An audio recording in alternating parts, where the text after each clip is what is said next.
Yes.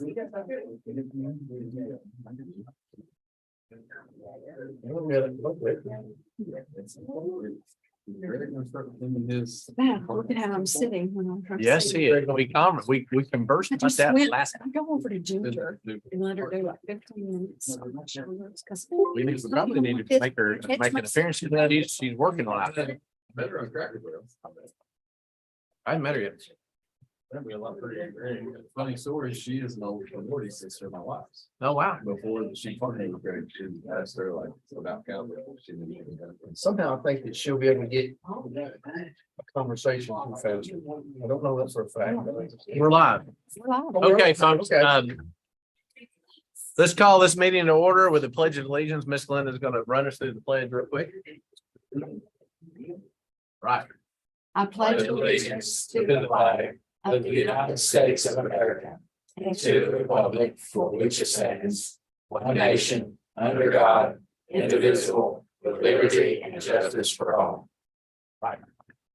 Okay, so we're going to, we've got some food to sustain us through these heavy budget talks, but we're going to have to do a little work before we get to the food portion. So we've called to order. Let's get to approval of minutes, and then we're going to do a second reading on this ordinance that's out there. Just get it out of the way. That's the one that's amending the zoning from chapter 92, or excuse me, nuisance from chapter 92 or to chapter 92. So let's get those out of the way, and we'll break for a plate of food and get back to work.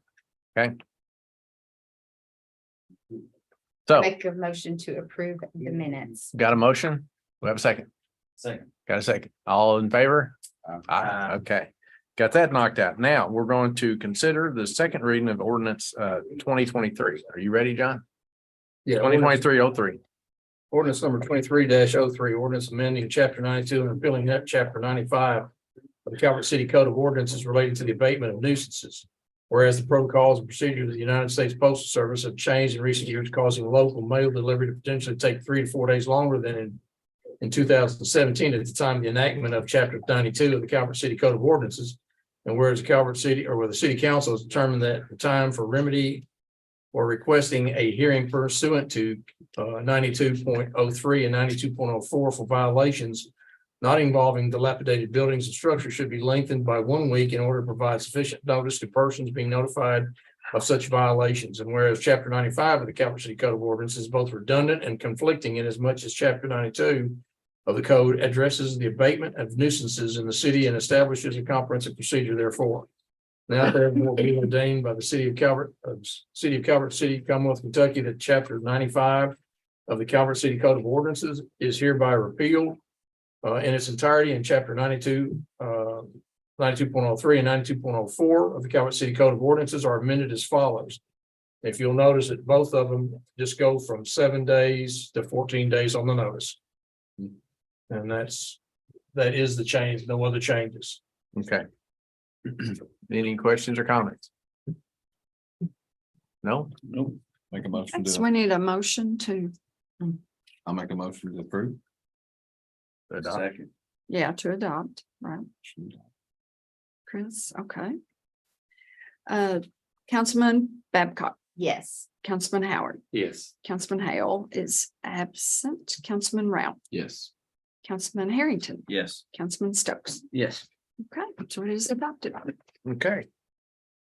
With that completed, I think it's time to enjoy a local vendor's supply of lunch to this. So Ready. let's do it. Great.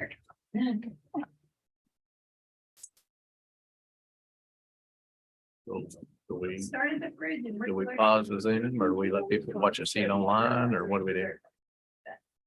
If it hurts to leave it on. You think it hurts to leave it on? No. Okay. That way they can know we're not conducting any business. We're actually really even. You guys gonna eat, right? We have enough food for everyone. Yeah, well, everybody here has been invited because we knew you were coming, so. We're making y'all work. Are you on diet now? You're not gonna eat? You got cake too. That's a game changer. That's engaging. Ralph ain't shy. I never have taken mine. All right, guys, Well, are you gonna slow down? go get lunch or supper. Mike, Tim, go get supper. Good. No.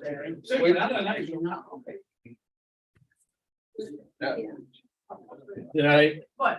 Oh, I'm going to.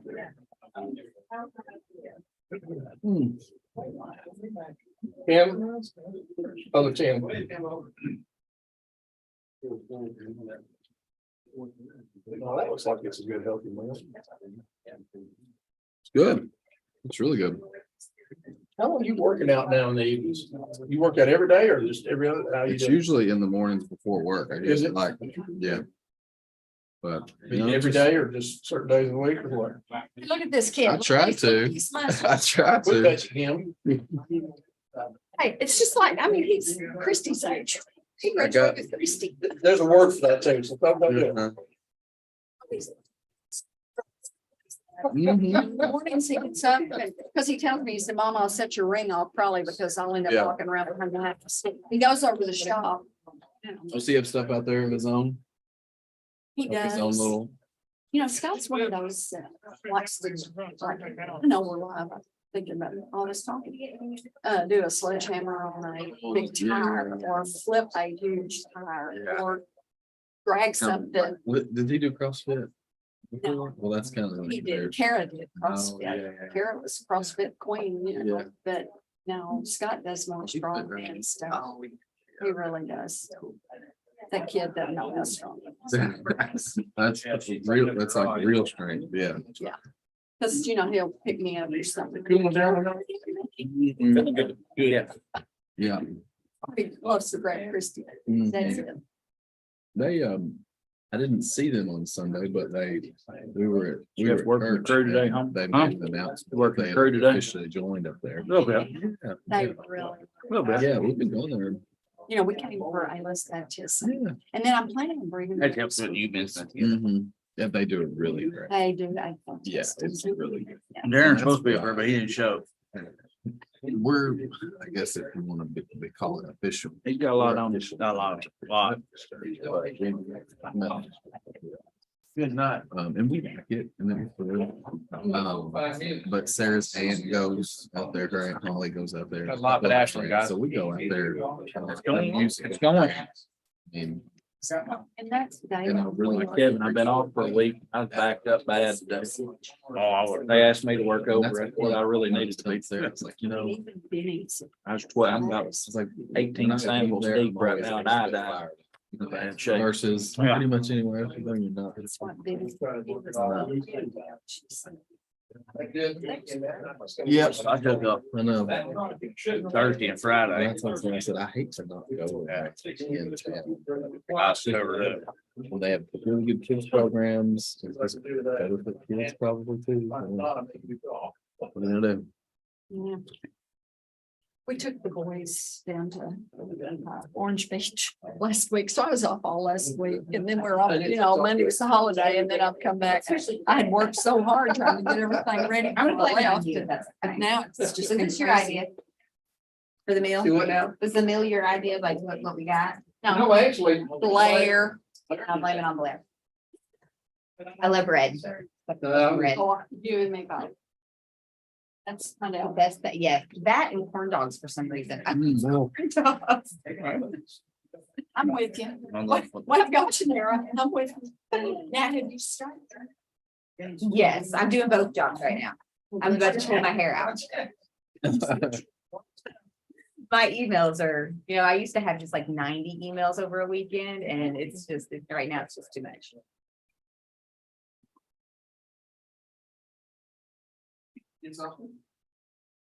Hey, is your daughter coming home or she gonna stay up there? She- Sorry, I thought you were out. No, you're fine. She's home Oh, is she? for summer. But another school has offered her, Gene, y'all about to A wrap larger up a little scholarship. bill. they've recruited her. Well, we're getting interesting now. Y'all getting into money now, ain't you? High in money. So right now she's they've offered her this much and she's like, Pikeville gives me this. So they come back with another offer and she's like, I'll think about it. So they come back with another offer and she's like, I guess I should go. Campbellsville? A little closer. Yeah, it's 3 hours away. She was homesick. She did not love it. When she came home at Christmas, she told us she wasn't going back. And I said, I would take you myself. You're going back. Yeah, she hated being that far away from home. Couldn't wait to get out of the house and then was like, oh, I come home. Yeah. The grass is always greener until on the other side of the fence. And then it's just terrible. Yeah. She didn't have mama to do her laundry and cook for her. Yeah, she had to do her own laundry and clean Yes, up after herself. She didn't like it. it was complete torture for her.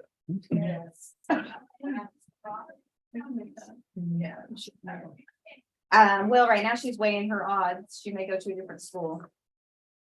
Yeah, when she come home at Christmas, she didn't want to go back one year. That will her stuff transfer. What else is in it? Long way to find. Yeah, 3 hours away. Yes, it is. That's a long way to find. I've yet to go. You have to research it. I'm just letting her do it. I don't really know how you get there from here. You did? No good way. I used to go through there when I worked for Ashland Oil. Susie's family's from Kingsport. We used to go down. Yeah. But I don't know how you can go. I don't know what you do. Go to Corbin and go down and come back up. Pikeville, Yeah, how do you you're going to Mountain Park, go Mountain Parkway, keep going? Okay. basically. I'm trying to think if I've ever driven that road. Been a long, long time since I've been up there.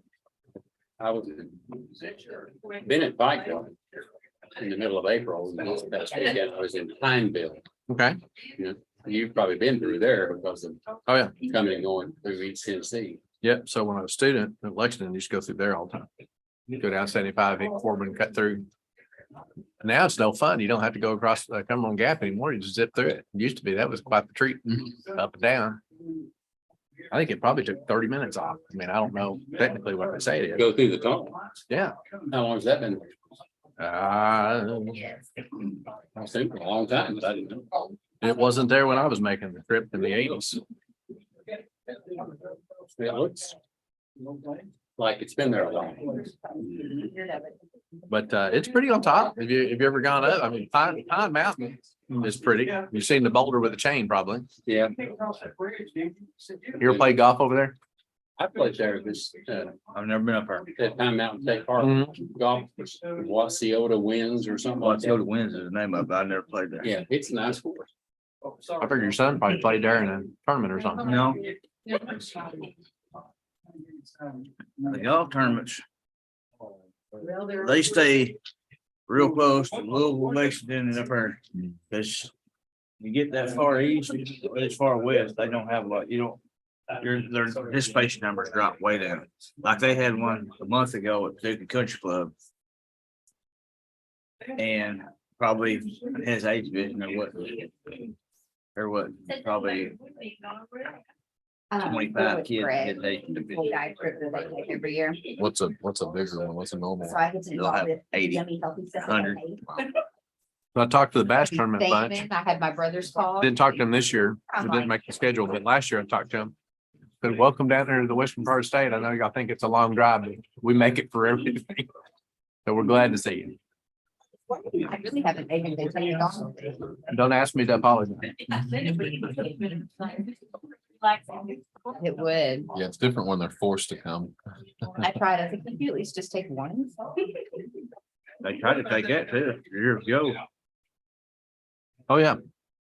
Somerset thinks they ought to have it on, Like Cumberland. yeah.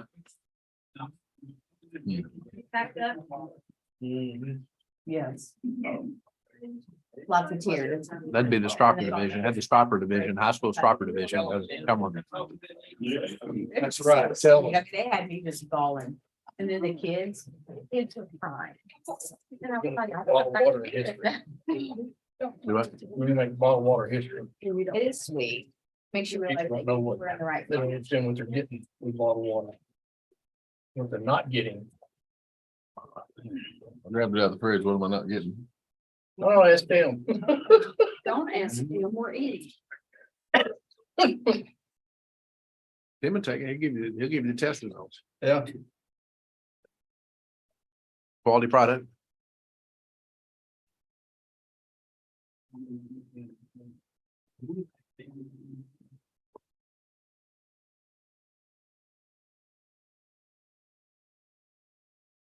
Everybody's been served. It gets real quiet. Nothing but chewing. I mean. Where's the strawberry cake? It won't be sweet at all. Was this all? Oh, you. So nobody's open on Wednesday at night except for. Is that right? Most restaurants. Yeah. That was. Oh, yeah. Narrows. They make money. Down. You can't have most race out one of them big tall boys. That'd be weird dictator. Yeah. It's been retired, but it's still Yeah, good. that's up there. Mhm. Did you ever get one? The door was locked. I'm sorry. The door was locked. I'm okay. Oh, I was just gonna go get a cup of water. We'll be all right. I think Brad may have made some coffee too. I can drink I'll need a 4 cups of coffee and after still go to bed at that. night. Hey, What, can you show it? I can sleep. I can go to bed and sleep. Did you make coffee? Yeah. I thought so.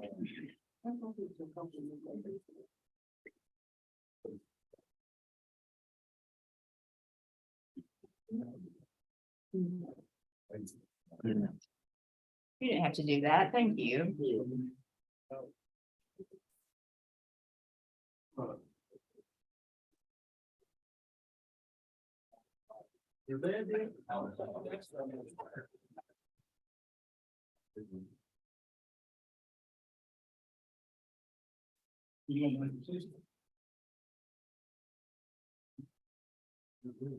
well, Blair, there for a little while. I thought that we had made in the city, I've been seeing the van people show up. The people traveling cross country in the vans.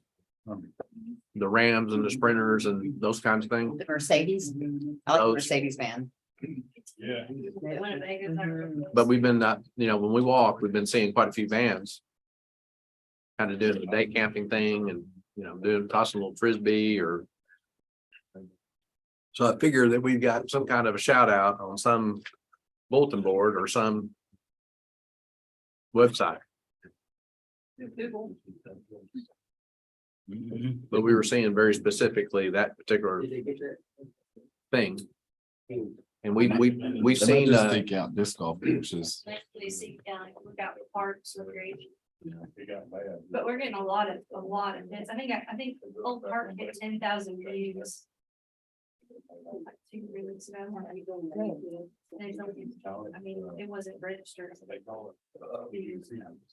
we've seen couples with small kids on 2 separate occasions up here behind the Civic Center. You chat them up and they're just on the road and needed a break. So they swing by one of the restaurants and come over here and turn the kids loose on the playground.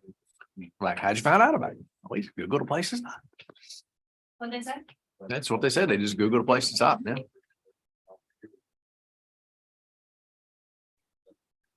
Yeah, they finally approved the pickleball courts. Of course, Susie, she's kind of shy, but she does manage to open up a little bit. We can get people to talk. Now you are on live TV, you know it. It's all right. She owns it. She's cool with it. Her and I will link. We're on vacation. He's in the pool talking about me and his friends. I mean, it just didn't matter. That's Ryan, he never meets a stranger.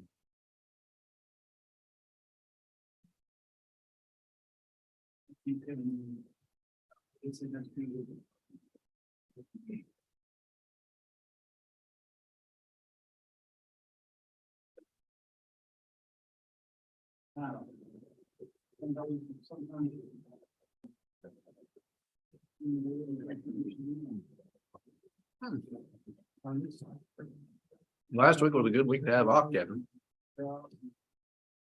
Yeah, it was. It was nice. Assuming you got to be outside some, I went north. I went to Wisconsin. Wisconsin. How was it up there?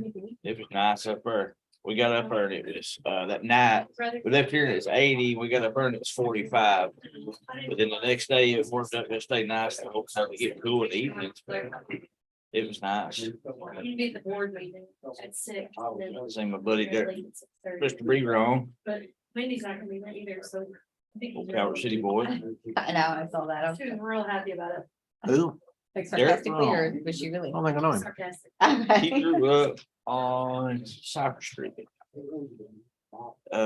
He moved here when we was in fourth grade. And he is his She's a good stepdad, girl. Donnie. English. Mhm. His stepdad was Don English. And him, Don and his mom got divorced. They just stayed here. They lived in Calvert City their whole life. So he lived, so he went away to college. And he lived in Lexington. Yeah, about 15 years ago, he moved to Lexington, Waukesha, Wisconsin. I'll let you know. I figured they would dress up nice, because Dixie told me that they like to take off the movies. I got to drive the whole great state of Illinois. Yeah, Yeah, yeah. obey the speed limit. I did a pretty good job at that. I got two pins for one. That's 57 the whole way around. Huh? Training. 57 the whole way. No, take 57. And Yeah, that was like a long time ago. Effingham or Champaign, or you go over to Champaign, whatever it is, and then head on up to Rocky, Mm, avoid Chicago. that's a good. One thing about it, they got cheap beer up there. There are drinkers up there, aren't they? They're drinking, they're- Volume discount. it's $10 a 30-pack cheaper up there. Really? Yeah, $10 a 30-pack cheaper. On any kind you want. I might have come back with a good van for it. You ran a U-Haul trailer. I thought it crossed my mind. Now I'm. so- Here comes the bandit and snowman back from Wisconsin. Yeah. Wow. I could have probably got pulled over for old jail for bootlegging. I had a good van load. Personal consumption, sir. So she packed all her stuff up before I. Steps put into the office. Except tell him I hope I got enough All to my make stuff it is home. fine. That's it. I was like, no, I'm not picking you up. She's like, oh, you're bringing everything tomorrow. She's like, we're gonna settle you in. Is this gonna be your place? And Evan and Katie, every time I turn around, they just go shop. I said, y'all gonna have to quit buying. It's like they stuff." know me far too I well. said, y'all taking that round for beer.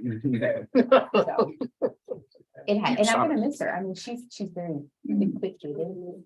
So she's a lot of fun to. I'm like, oh, I'm gonna miss that. Katie, she goes to work Monday at CFSB. Good for her. Here in Cunningham. That's our teacher, Haley Donahue. No, that's my youngest, my middle one. She's the third grade. One that just graduated from high school. Haley's kind of quiet. That's right, man.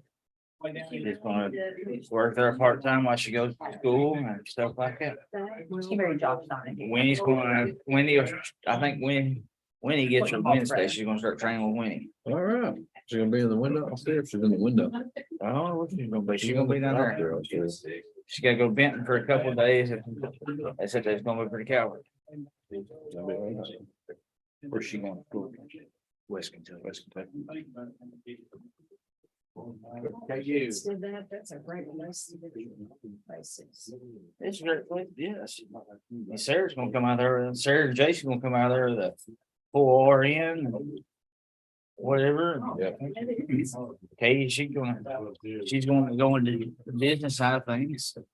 It's a good, I mean.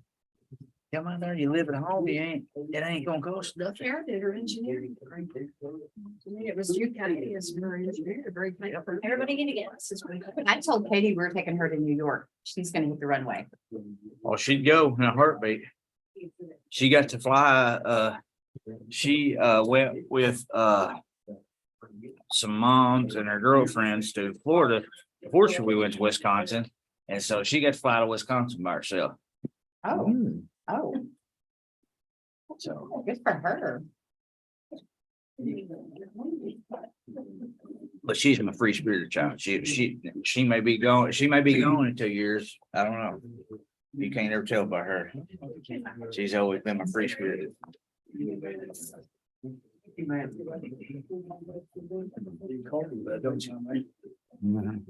Casey's Good. I'll pick this one. I think it'd be a sweet. Which one is that? Well, I think Sarah. would go with it. That's funny. We don't care. I don't care. There's a slide out on the left hand. Left drawer, The coffee maker. cabinet, pull it. Okay. Linda, you ready to talk? I'm ready. That's why Nibble. I'll eat while y'all talking about experiences. Okay, we're gonna talk. And Glenda's gonna, To get us started, we're now at the budget workshop part. everybody wants to Woohoo. listen to my nice, interesting stuff. Yeah. Sure.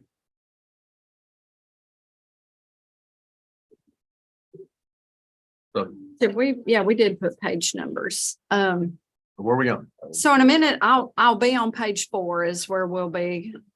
I'm going to cover the revenues and just kind of talk about how I came up with my numbers.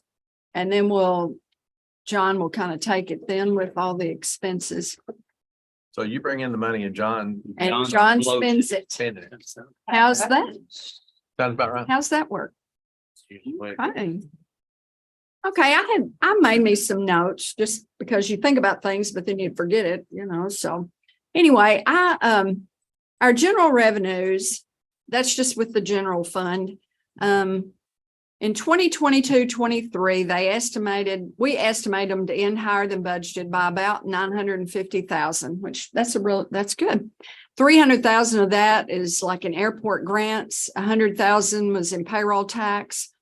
100,000 insurance premium tax, 200,000 in interest, which we never thought about interest rates going up like they did. 180,000 in net profit tax. So this year we're budgeting about 4.75 million, which is an increase of 225,000 over last year. So we do have an increase, which is great. And I also was kind of looking at some numbers. The insurance premium tax, I just think this is interesting, whether, the insurance premium tax, property tax, and the payroll tax account for about 83% of the general revenue funds. So those are our big drivers. On page 5. So, okay. So now on page 4.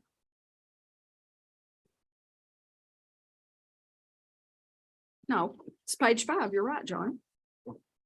Because I'm going to kind of talk about the individual ones. So it's page 5. Everybody on page 5. Okay. So with property tax, I'm going to leave that budgeted number at 1.1 million. That's what it was last year.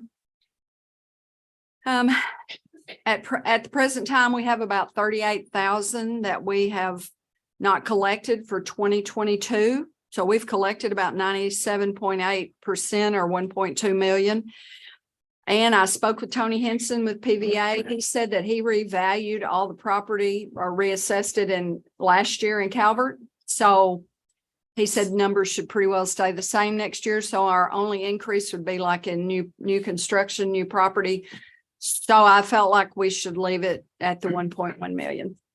And not increase it. I know it's been like 1.2 the last 2 years. If it continues to be there, I might increase it next year. So the bank deposit tax, we just have the 2 banks in the city, but I am going to raise it from 22,000 to 23,000. Personal property taxes, that's your motor vehicles, boats, etc. We get a check each month from the county clerk and we get one quarterly from the Department of Revenue. It's been consistently around 90 to 100,000. So I am going to increase it from 80 to 90,000. I feel comfortable doing that. The omitted tangibles, this amount, it's just highly volatile. I never know. I mean, you can look through there, 1920, it was 65,000. It's 41,000 in 21, 22. And then this year, we're going to end up maybe at 16.8 because I just got a check that was a little more than I expected. So, but I don't feel comfortable raising that one very much. I'm gonna leave it at 15,000. The payments in lieu of taxes, we only received two amounts. They're from TVA and Paducah Power. And this year we'd budgeted 75, but it's only going to come in at 74. So I'm going to reduce it to 7,000. Payroll tax, it's consistently been over 1.4 million, but I'm going to leave it at 1.4 million. We're estimating it to come in at probably 1.6 at the end of this year. But the last 3 years, it's been over 1.4. Next year, I'll consider going up with it if it stays in there. So we're very fortunate to have our industry remaining stable and growing in our city. The occupational tax, that's our net profit tax. So it has stayed a little bit above 300,000. You can see that. This year it's going to come in at about 450. So I'm going to raise it from 250 to 300,000. Then the insurance premium tax. Of course, we never know what that's going to be. I don't know what to expect. I know it was 1.3 million and 1.1. We budgeted 1.1. This year we're estimating it to come in at about 1.4, but I'm going to leave it at 1.1 just because I don't really know what it'll be. The franchise fees, I'm going to have no change on those. I'm going to leave that at 60,000. I think they're going to come in this year about 61. So we'll leave that one. That's the electric lines, cable lines, railroad. It's based on our property tax rate and assessed value. So, and it also includes that monthly telecommunication tax that we receive, which is about $3,100 a month. Let's see, then I go down to interest. Last year we got 23,000. This year I'm estimating us to end up at 225,000. So I talked to Jeffrey, who's the manager at First Financial. He feels like interest rates will probably rise just a little bit more. But then he thinks they'll stay stable. I mean, I know there's no way of knowing that, but I did call and ask. And so I'm going to budget 200,000. I think we'll comfortably get that. Then the Muni Road Aid. Well, we entered into the emergency fund last time. So in that ordinance, or not the ordinance, the resolution that we passed, that's going to be 55,000. So that's what I budgeted for that. And that is over on another page. Those are the main drivers. You can see on the page 6, the sanitation department. The sanitation fees, they've been 108,000 for a long time, but think they're going to come in at about 113 this year. So I'm going to raise it just a little to 109,000.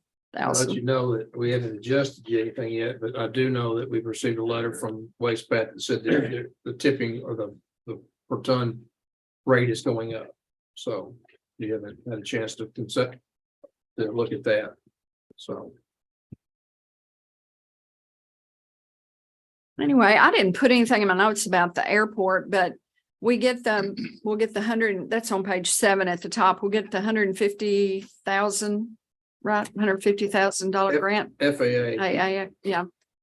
So we've put 159 in there. There was 9,000 more of something. We should have, that's probably interest. No, I have the interest down on the other line, Okay. but I hope I didn't just type something wrong. Is that the BIL money? It might be. That's what I think it's what that is, as opposed to the aviation. Or FAA. Yeah. Then on page 8, the ABC reg fees. We budgeted 130 last year. They're gonna end up at about 160, so I'm gonna raise that to 150.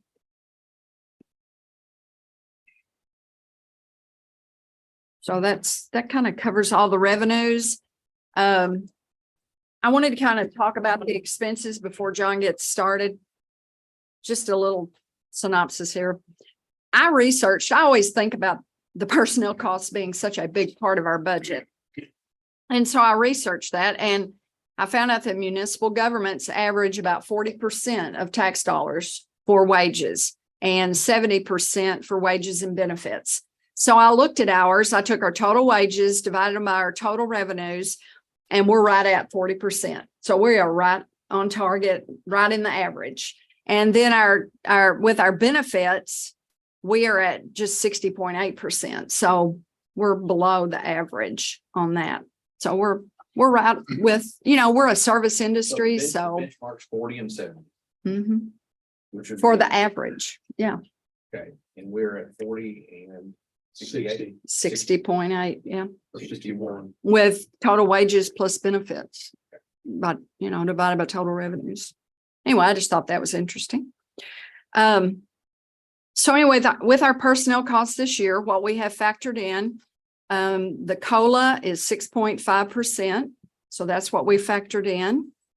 There was no change in our short-term disability rates. That has remained at $1.17 per $10 of benefit, with a max at $600.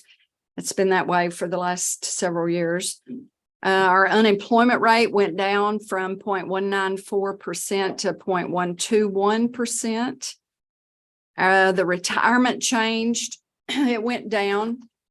The non-hazardous is 26.79 this year, and it's going to 23.34. And then the police or the hazardous is 49.59 right now, and it's going to 43.69. So that's quite a drop. Our insurance increase, our medical insurance is increasing 6.96%. And the deductible is increasing. Single is going to 3,000 from 27.5. 26. I thought it was 27.5. Oh, well. 26, I think, and family's going to 6,000, I think, or maybe it's 28 and family was 56. That's what it was. And it's going to 6. And then the dental and vision, there was no change in the cost of those. Here's your care. KLCIS. ALCIS for all. Those medical coverage. Well, that's that they. We have Anthem. That's Anthem. Anthem. So does anyone have any questions?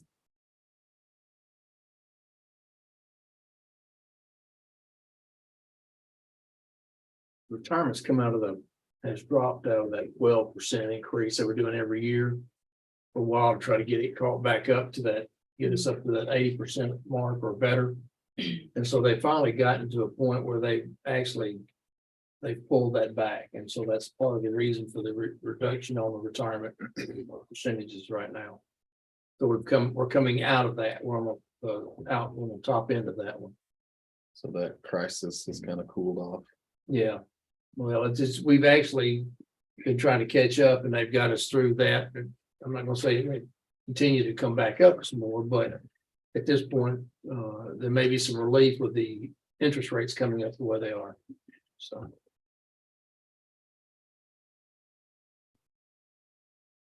Any questions?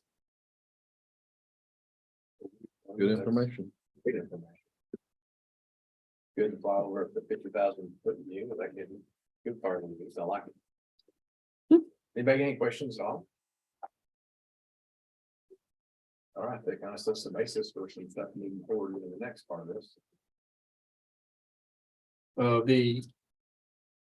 Just a quick overview of the expenditures this year. If you're ready. Sure. Okay. Quick overview on that. We're looking at basically in general Page. You're on 9. look on page 9. This is the recap. With your capital projects, with the whole thing, the whole budget is actually gonna go up about 450 from this past year. 450,000 from this past year, and that most of that is gonna be, you'll find is gonna be in the a part or a good portion of that's gonna be in the projects and the cost of the projects. Some of the projects that we had this year where we weren't able to get moved forward on them because of time or whatever. And those that we weren't have been moved over into the next year, so. And that's part of that, you will see that as well. Again, we've talked about the 6.5% COLA, which is what's established by the Department of Local Government.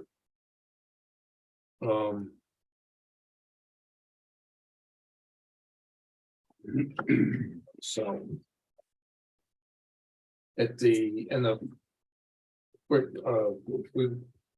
For the actual budget itself, our expenditures are going to be actually less than our revenues in the general fund. To a positive $21. That being said, it's balanced, okay? The movement over into capital projects is going to be 2.2 million. We expect this 1.7 million is what we're proposing. Leaving a positive amount there, then of course, municipal road and all the others will all show a positive number at the end. What page you go to? I went back to page 1, I'm sorry. That's just a quick review. That's the 50,000 feet right there. Tell you that's what we're starting with at the top line. And then the bottom is what we're expecting to end if everything is purchased, if everything is utilized. That's what we're looking at for this coming year. Total revenues are going to be, we're looking at 4,751,1, and then total appropriations of 4,751,080.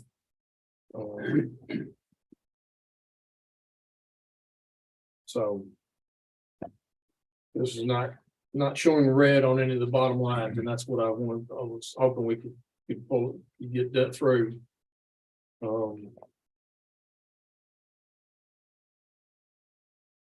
Any questions on that? Just to start with, not we'll go into individual departments if you're ready for that. This is an important page. Everybody understands this page, right? Yeah, I mean, some years there's emergencies or things requested that make us make some decisions, but it doesn't sound like we have to make any super tough decisions this year. Not at this point. Now, when we get through, you may, we're trying to do, we've got a lot of infrastructure, but we've also got other projects other than infrastructure as well. We'll know next So- year because we rolled projects into the new year. So, I mean, and we'll go, we'll go into that so you can see what we're looking at. Yeah. You got some project detail built in here. Yes. For each department. Each department has got some small projects within their departmental, and then in CIP, most of the departments have something in CIP, I think. So we'll touch on that as well. I'm sorry, capital improvement projects. Do you want to start with anybody that's in the audience first? Is anybody on a time constraint? Be nice. She's staff, forget it. Thought I'd throw that out there. We just, no particular order. If you're not like that, we'll just run down. Just do the general fund first. Page 13. This is the general city hall and all that goes with that. The first capital item in here is, of course, the cameras, which we do every year. We keep 10,000 in there in case we have to have placement, repairs, etc. for that. But the big one in this particular is the signage that you see in 526. What that is we've talked about for years having an LED display sign for the city. And what we're looking at is this is to put in a monument style double-sided LED display sign that would mount right out here in front of City Hall, right next to the park, in that area by the outside the parking lot. and can be controlled by the staff inside, so they can make sure they're keeping up with that. And then you know what's going on, meetings, you'll see those things on that display. So that's the money we're looking at there, the 15,000 for that project. Continuation of demolition with 15,000 there, mayor's discretionary fund, and 499, 430 co-sponsors. That may be misworded, it's fireworks, that's completely sponsored by us, so. No code to it. So that's 20,000, we're set up, we've already got the money started for this year, half of us prepaid. That's set for the fireworks for the 4th, so. And they will be here on the 4th. The professional and technical services, those adjust slightly due to increases in cost from PVA, GIS, from your audit. Those things go up occasionally, and so those have gone up a little bit. Most everything else has been pretty much on track. So.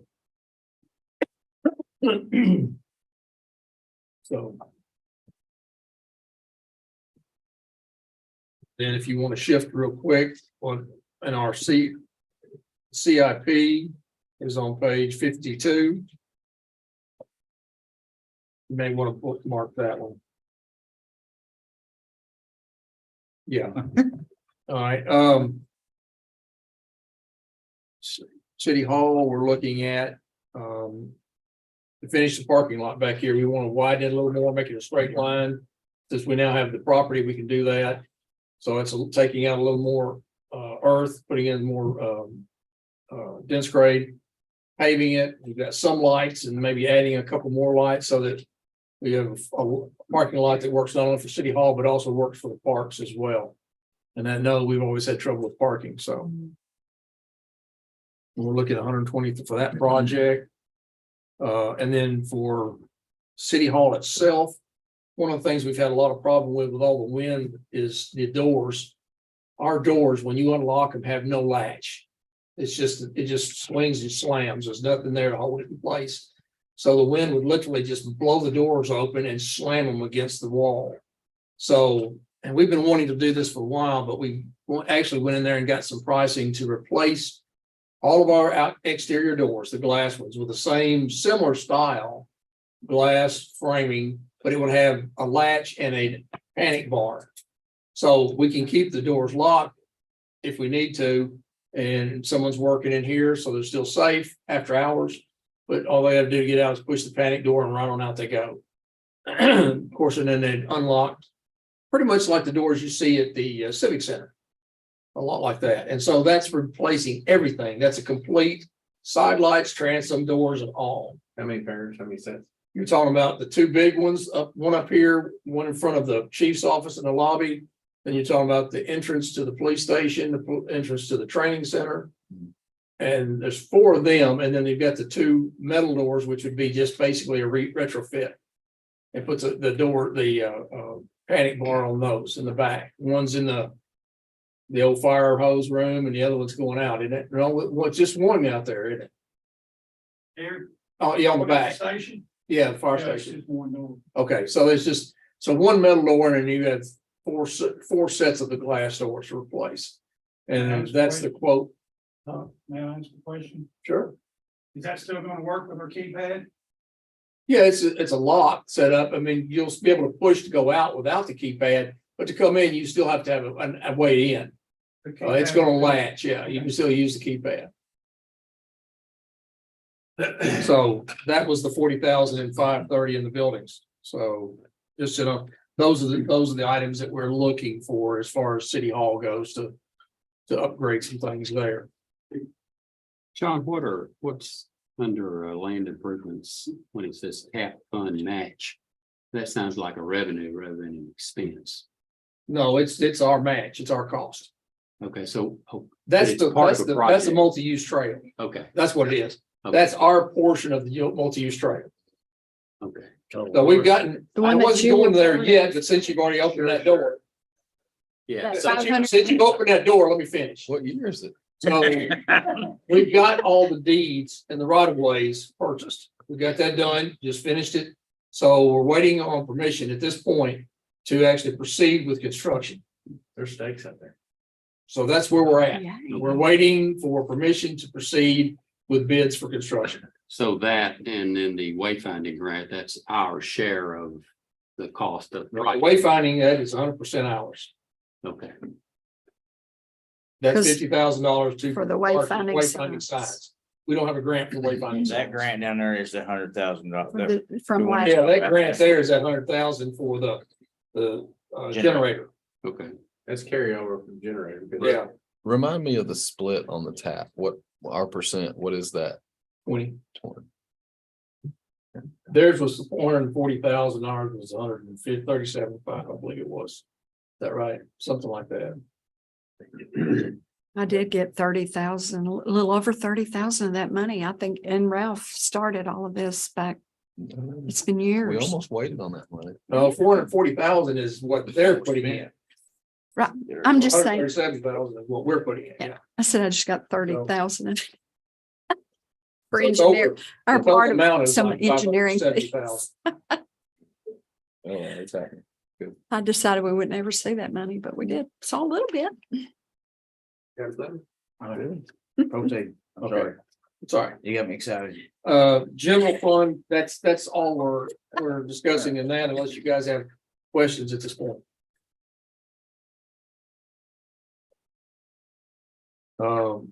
Mike, you want to talk about the police department? But it's put the chief on the spot. Well, It's just next, No, it's- next page. Sorry, I was thinking of that. Wait a minute. he hadn't asked for a whole lot, No, I think, out of the CIP or just the vehicle. capital improvement vehicle, 50,000, that will hopefully purchase the vehicle and outfit it. And they have gone up. I mean, Man, considerably. that's Well, I'm 20. not even gonna be able to get a price until That's what 20,000 more than they July. usually were. Yeah, it is. So, Used to be found 25. and currently, if I was 52. able to get a vehicle, it would be base price of 37,000. You're looking at 515, I believe it is, vehicles. 510. Right, 510. 510. Yeah. Top row on the right. He started with that. Is that the only thing you had in that? Other than just your standard technical equipment that he always puts in there. And so other than that, that's all. it 50,000 is. enough. Gonna get there with 50,000. I will make it work. Are you all getting new equipment? Yeah, whenever we get a new car, it gets outfitted with equipment. But the only thing that might not be new in it could possibly be the radio itself. But like, the radar is usually new, camera system, will probably get a new camera system, the cages, the wiring, most of the electronics. Some of, all that's- some of it has to be new because it won't retrofit to the other vehicle. Well, We're plus, not- we don't even know. we don't even know if we- Yeah, it's, if I can get a charger, that's great. Yeah. Like I was saying a second ago, I don't know if I'll be able to get a charger. So if we have to go the SUV route, it would be a little bit more expensive because we'll either have to have a second partition for the back or get a deck box, like a secure box in the back. Have you talked to the Dodge dealership? I have, It look very promising, does it? Well, I've talked to our rep 4 times in the last 2 months, and I cannot even get a quote till towards the end of July. Yeah, They and that's- quoted me for what it should be, but Right. whenever the manufacturer comes out, they're gonna have their own price. Yeah. And the So price that- of our vehicles has gone up 12,000 in the last Are the 3 years. chargers going away? Yes. They are. What year they think? The last one, this last one? I might be able to get one. This could possibly be the last year for the charger, or it might have already passed. Like I said, I'm not gonna know what I'm gonna be able to order till the end of We don't July. know. Oh, I understand. I'm just curious. And the problem of it is all the vehicles that we're looking at are the same way, not just the Chargers, Well, but even with trucks and everything else, you're having trouble and finding. right now, before Dodge would, like Freedom Dodge, who owns a state contract, would get 600 chargers. Now they're only getting cars ordered, so I have to have a purchase order before they even contact the manufacturer to have the vehicle built. So I can order a car August 1st, but we might not get it till February of next year. Next one's gonna be all electric, right? No comment on that. Page 17 is his, if you look at the 505 on page 17, you'll see that's the same thing as it has been. That's just basically that's the same thing he asks for every year. Just to make sure that they keep up on all their equipment. They've got to replace vests that have expired and computers. We're replacing computers. Actually, 6 of them are going to be replaced because of throughout the city because of the operating systems in does not work with our security system. And it doesn't have the internal matrix to work with it, so they're having to upgrade those. It's not a major expense, but it is an expense, and they go into an operation that the Windows 11 Pro. So. Ever changing. Live in a digital world. Anybody got any question? I appreciate Good it. luck with that car. Yeah, thank you. Chief Davis is here to speak about the fire department and the fire training center. Fire department begins on page 21. And it's 25 is, no, that's streets. I went too far. 22 is well, I ain't got it right yet. 21 is his fire department. 21 is the fire department's. 50 as their capital. 52 will have the truck. I'm sorry, Chief, go ahead. You're fine. Basically, we're all gonna be the same as last year, because there was a couple of projects that we didn't get to do. The pickup, we didn't get the pickup, because we got in too late. Get one ordered. But we've had to go up about $25,000, I think. And I don't know what they're gonna cost like mine. Same deal. We're hoping that they're not gonna go up that much, so they'll give us enough to get it lettered, light bar, a few other things. It's total package, we're hoping. This is the command vehicle replacement. Pardon me? This is the command vehicle. Yes, plus we've got the new foam. 5 major fires if we need foam, and we're gonna get the whole package on this truck. Too. Okay. It's a bugger to pull. Gotcha. And we're starting to have a few problems with that one. Gonna get where we have to. Tires, brakes, radio. It's been a good one. Yeah. It was used when we bought it, so we can't complain about that. The other thing in my CIP is the prop. No, the remodel on the fire department. Wrong page. The remodel. That's 530 on page Yeah, that 52. was in there last year. The problem with it, we can't find nobody to do it. It's what we feel like we need to last. So we may have to just go and paint it, keep painting it. The problem is we can't find nothing that sticks to concrete. Talking about the floor.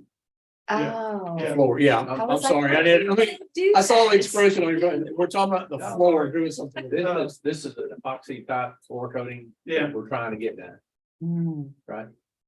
They won't guarantee it, but they say that's probably the best thing, the best route we can go. The problem is we can't find nobody to put it down because it's time sensitive. Once you mix it up, you gotta put it down within a certain time frame. We can't find nobody to do that. So we may just paint it. The problem is when we get the trucks out, we get the tires hot, back them in the station, they sit in that one spot. Then when we pull out again, it pulls, you go down there and look, we got spots where you can tell exactly where the truck's been sitting because the spots are gone. The rest of the floor is not too bad a shape. We may even, I don't know, I'm gonna talk to some people. John and I have been discussing it. Is maybe just put some checker plate. Paint the floor and put some checker plate there. Park the vehicles on the checker plate, that way it Not sure doesn't how put that's the gonna weight go. on or the heat on the paint. So that's a project. Like I say, we did go up on a few things. No, it's not. Fuel, we went up on our fuel. Yeah, that's pretty much across. That's the board. across the board. Yeah, and that wasn't very much on going up. The major thing was the pickup. It was a big price increase. I found it yesterday that our turnout gear has gone up about $1,000 an outfit. Hmm. Which that's including helmet, no-neck hood, boots, gloves. I mean, that's everything that we would need to outfit a new fireman. What's the life on those? 10 years. 10 years by date of manufacture by regulation. Yeah, it's stamped on the inside of the turnout. What cover. it is. So, we have no control of that. Just like, no, good expiration date. Any questions? Okay, Sir. I can brief the fire training center if you want me to, or do you want to do it? That's fine, go ahead. Well, what we've done basically is they had about 25 or a little less in the CI in their capital purchases of projects. But since we moved it up to 26.5, we just moved it over to the CIP. And so they've got 26,500 they're using for props for the upcoming year, because they had one they were going to start, and then something happened and they had to back off. And so Kevin can help us on that. Is some of the stuff we were gonna use for the prop had to be reused in one of the plants. Had to be There the had to be reused in the fire and the freeze at the plant. I can't start that one. Oh, Yeah. So that's what that project, The and new, then we also found out that we have a problem with the concrete pad that we were gonna use. yes, gotta It's dig it 2 up. inches thick here and 9 inches thick here, and just, they got to replace that. yeah. Before they put the Yeah. prop Yeah, on. they couldn't find we couldn't find no drawings. Yeah. On it. Which There property, won't. Pardon me? which property are you gonna use? Where the rail car set. Okay. So there's enough money. Wow.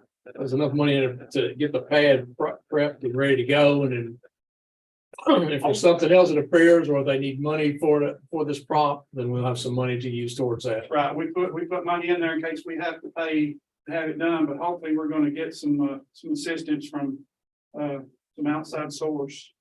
Hopefully be some on-the-job training. Have a person working on that with some of the other contractors and stuff. So hopefully that'll get done without a big expense to us. You'll find that on 526, bottom of that, On that page column, 52.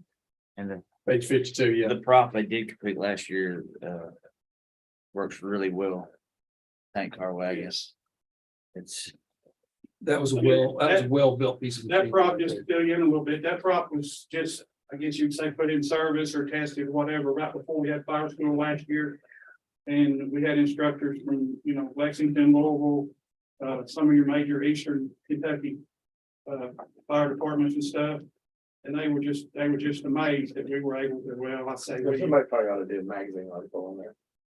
I'm serious. I mean, one of the serious, that's a nifty solution. they were very, very pleased and very pretty neat. took pictures and, very interested in it. They had a hard time believing that we, I say we, there was a certain person that come up with that idea, and we still have some tweaks to it. We gotta make some holes bigger, we gotta make some smaller to really create what we would see out here. Is that been done yet, Kevin, or do you know? It has. I know Randy's talked to me about some of that stuff. Or was it gonna mention that? Don't matter. He hadn't talked to me about it yet. We're working on some stuff back. Ashland is the one we're working with. He's a really big supporter of the fire training center. So, all right. Any questions? I'm gonna take that as a no. Nope. Thank you. I didn't.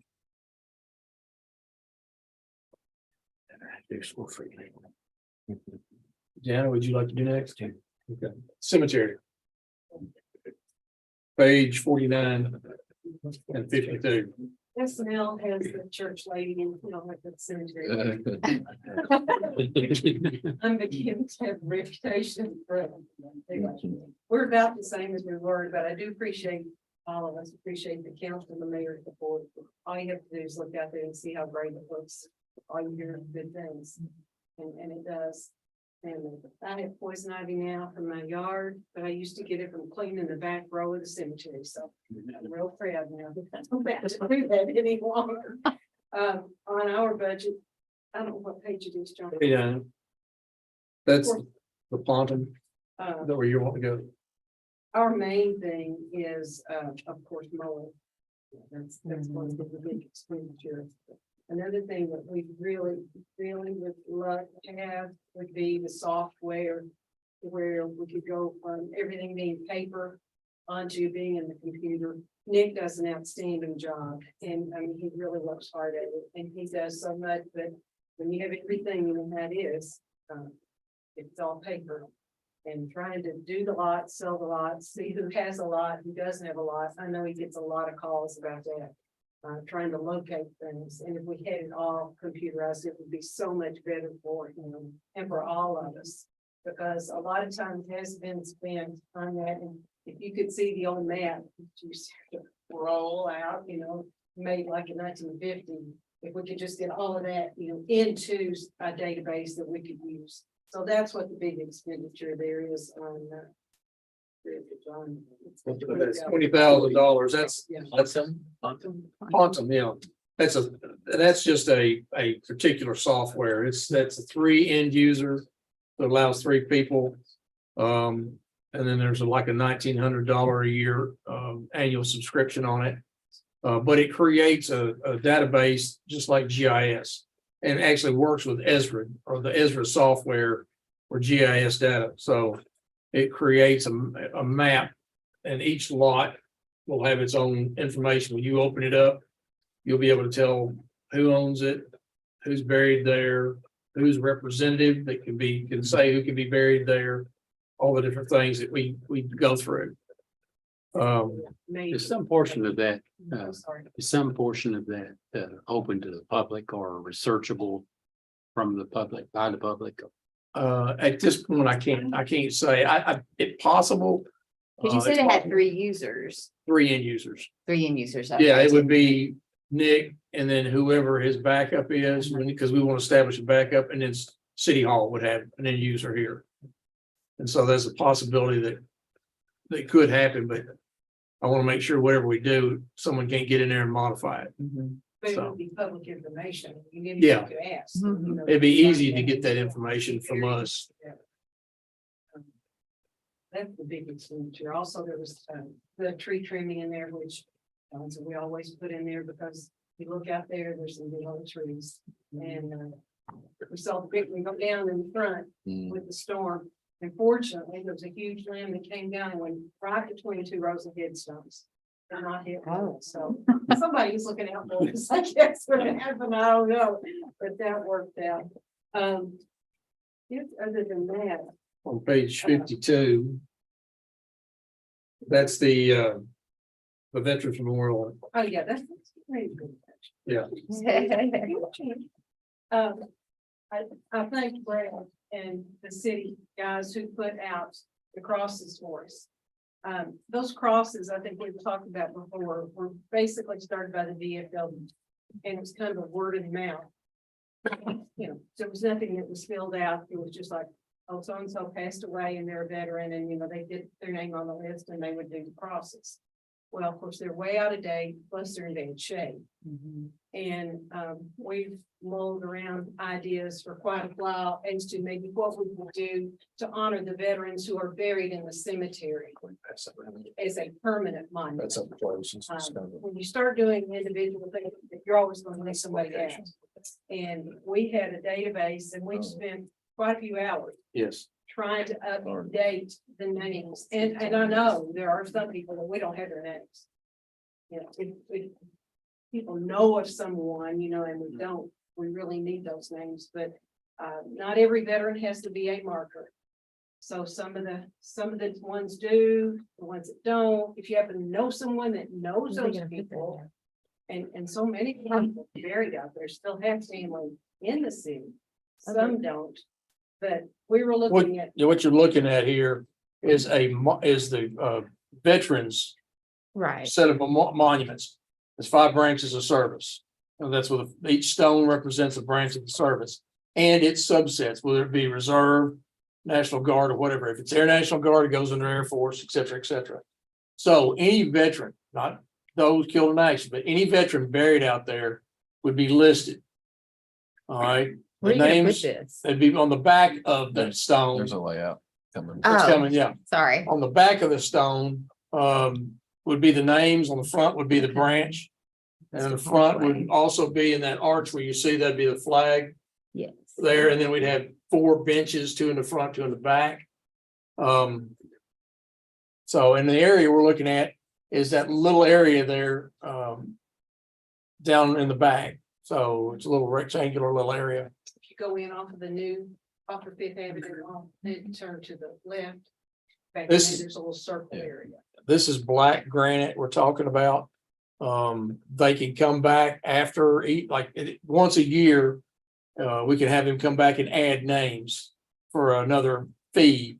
But I should have the numbers. I've got a basic number for the whole project, but that we want to stay within, but should we get the final number on the monument tomorrow? I couldn't get the final. What it was based on is an individual monument itself was like $8,000, the 6-footer. And so I just kind of just expanded that by 5 and then added the concrete and benches, et cetera, for that portion of it. And we wouldn't be trying to do like Mount Yellow Park. You know, nothing with all the county and the bricks and everything. This would just be veterans buried in Calvert. In Calvert, that's correct. So we're gonna do the labor. We're gonna do portion of labor. we'll do portion. The only real labor to it really is pouring concrete and then setting the pole, the flagpole. As far as setting the monuments, that would be done by the monument company. And benches is not really a big deal. That's just countersinking some the proper. No big deal, Brad. No big deal, Brad. No big deal. I'm not saying that we were putting, I'm hoping that we've got the money to have somebody pouring concrete instead of us. I'm not gonna swear to it, but I'm hoping that. Of course, things keep going up, so yeah. You ain't got nothing to do anyway. He already knows. So, but That's a great idea. that gives you the idea of what we're looking at. Any questions? Great idea. Love it all. Love it. Good, good. Thank you all. We're very proud of what's happened out there. It's come a long way. It has come a very long way. And I think everybody that goes out there, they're really kind of amazed Mhm. how pleasant it is. And the mowing, he's doing an excellent job on the mowing. What was the mowing estimate in the budget? 18? A little more than that, Jim. The software's $20,000. It's under contracts. What page is that on? 18. Hey, this gentleman actually wound up getting all of it. $299, so it is 18. Okay. Really, that's a lot of mowing. Awful lot of A money. lot of work. It is a lot of money. I don't know how to do that. I mean, it's amazing. I'll tell you that gentleman right now is mowing the 62, the interchange, the airport, our training center, cemetery, Frank Raleigh Fire Station. And it all. He wound up getting every one of the contracts. He's, Saw him this he morning. spends a lot of time with the city. Saw him this morning. 24 hours a day, I think. He does a real good job. Cemetery? Yeah, thank you. Thank you very much. Where's all those broke down at? All the mowing. We've got Glenn just got that information. It's not in here. Just on it here. But all your contract, all your mowing is gonna be included in the contractual services and what, $299? So he's got, it's broken down in each area. Yeah, Okay, I was just curious. I didn't see it. it says the line item $299 for each of them. Okay. That's their mowing or your other contracts. Okay. Those that have mowing, it'll be in that number.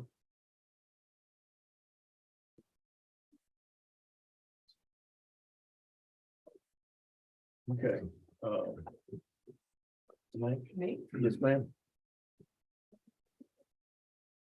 Yes, I'm gonna echo what John said. Thank you all so much for your support. I'm a little biased, I know, but I think our parks are hands down amazing. And that's thanks to you all and our awesome maintenance guys.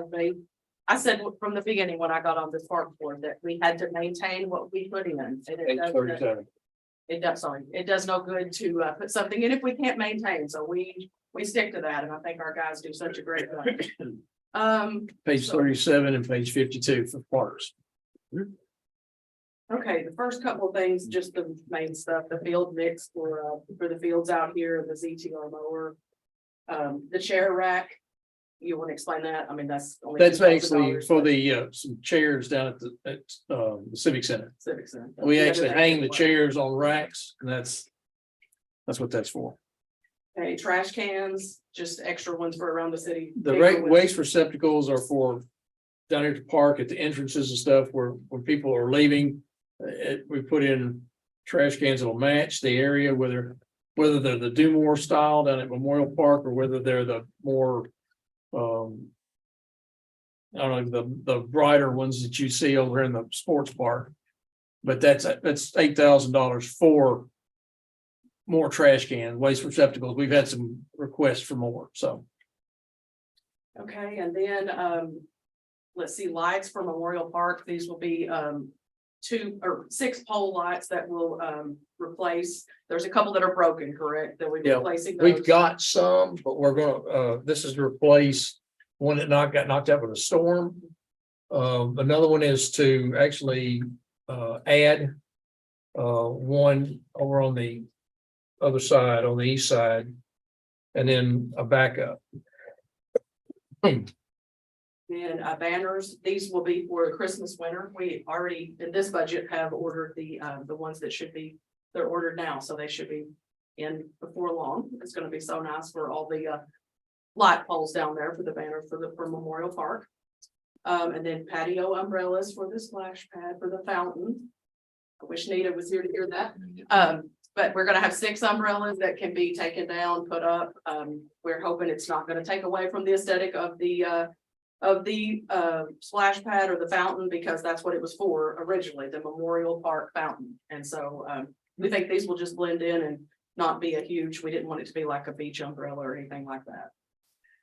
Then the shades, these are the things to replace, like down here. The 2 play structures down here in the ball fields. Like the We'll try to replace them for next year's season.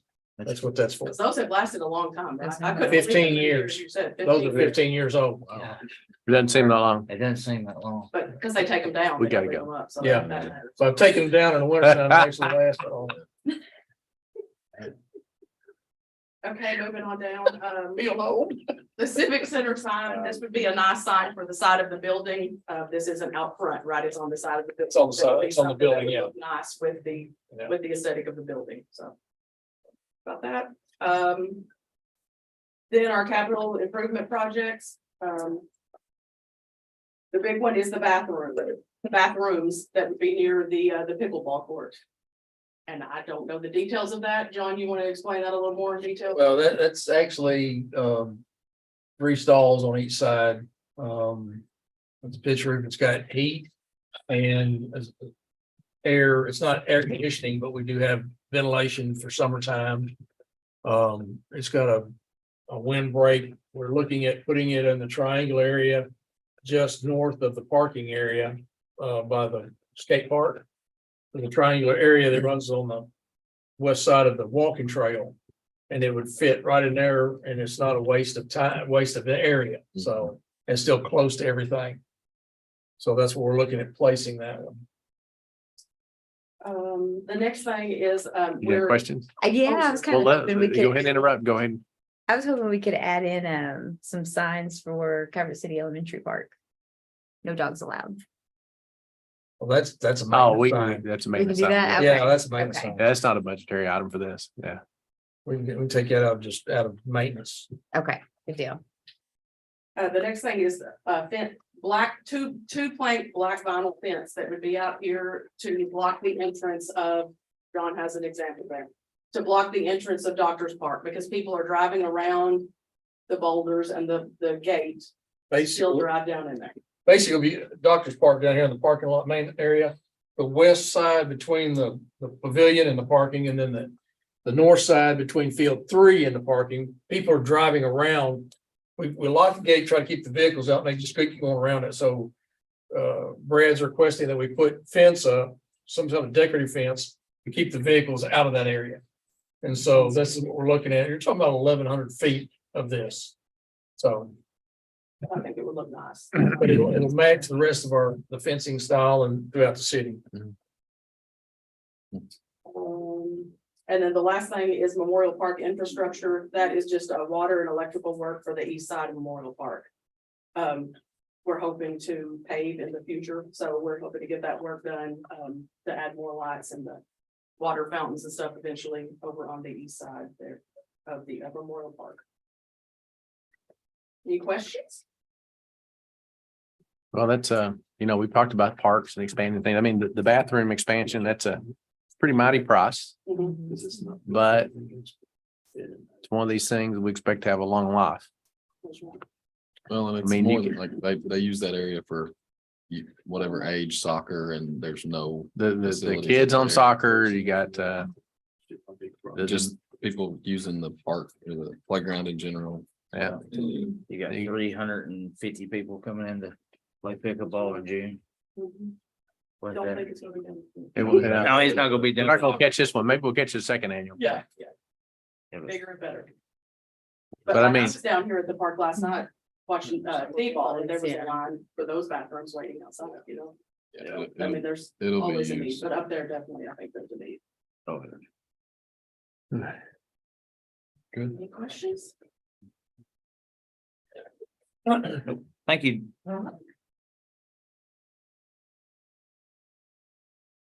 Larry, I won't make you go last.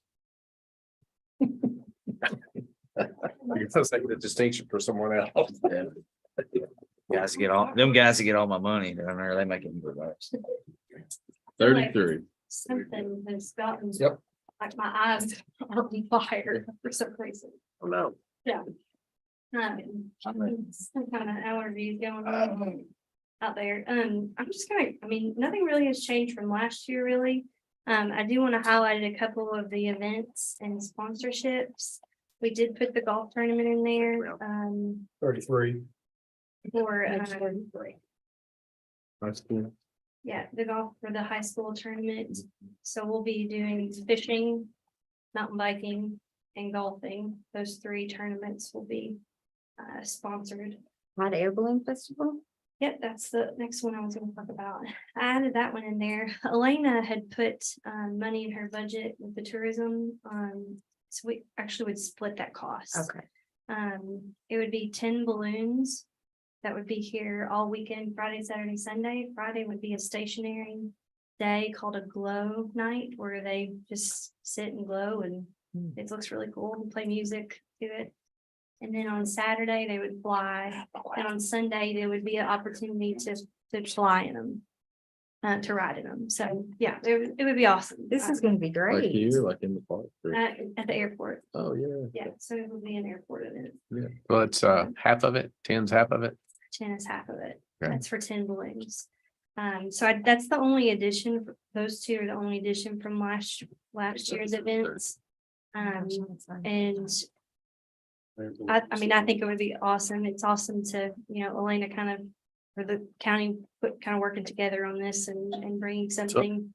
The two is golfing and then the balloons. Those can be the additional over what we did. Okay. Yeah, those are the 2. And then outside of just normal things, we're gonna continue the texting service again, and hopefully beef that up a little bit more. And then also adding a rat card system. It's 26 locations, so all of our brochures will be in those locations. And it's in like Southern Illinois, West Tennessee, West Kentucky, in that area. We're starting that. And then the other thing is it's 3MA City County Communication and Marketing Association membership. I did add that in there because I feel like there's a lot of things in Kentucky that I can participate in, but this is a national organization that is people just like me doing my job everywhere. So I wanted to be a part of something, and it's also something that's kind of got a little bit of competition behind it. You can get awards and submit things that you've done, and I don't know, I just love that kind of stuff. So I think it's a good opportunity for us to reach out and or for me to reach out and kind of do some networking from other communities. And then lastly is the Kentucky Lake Economic Development. It's $5,000. And that is basically, it's kind of a pay to play. That's a dues and subscriptions. Yeah, dues, yeah, to 405, I guess. But what it is, and Benton is participating in it, we're participating in it, Hardin is participating in it, and it's a contribution to Kentucky Lake Economic Development.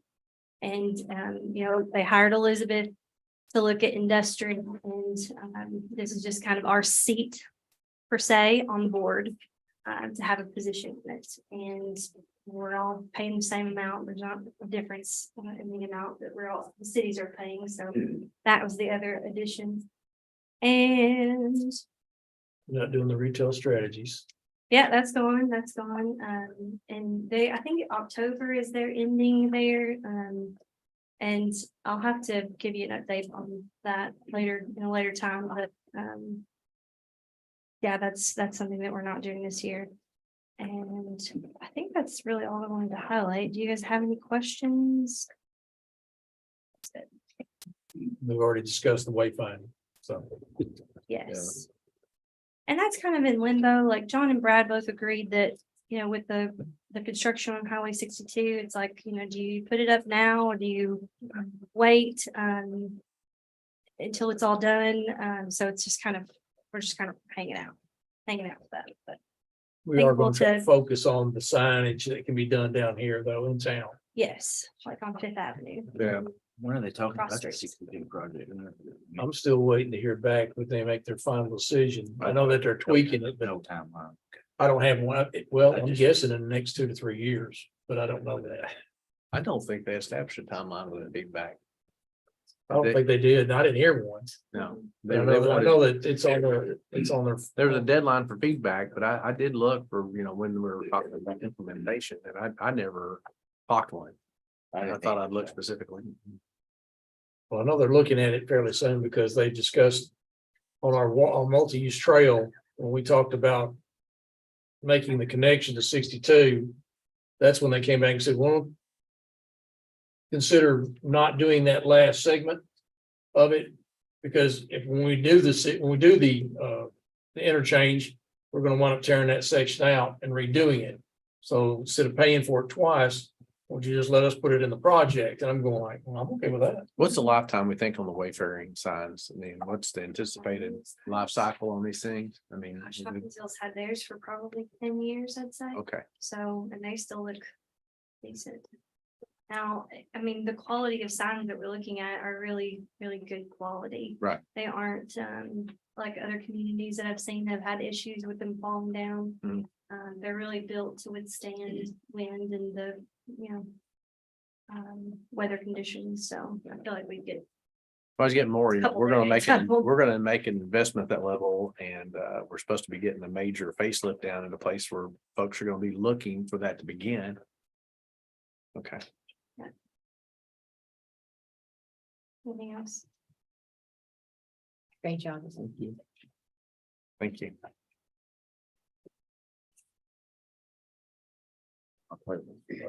Good morning. No.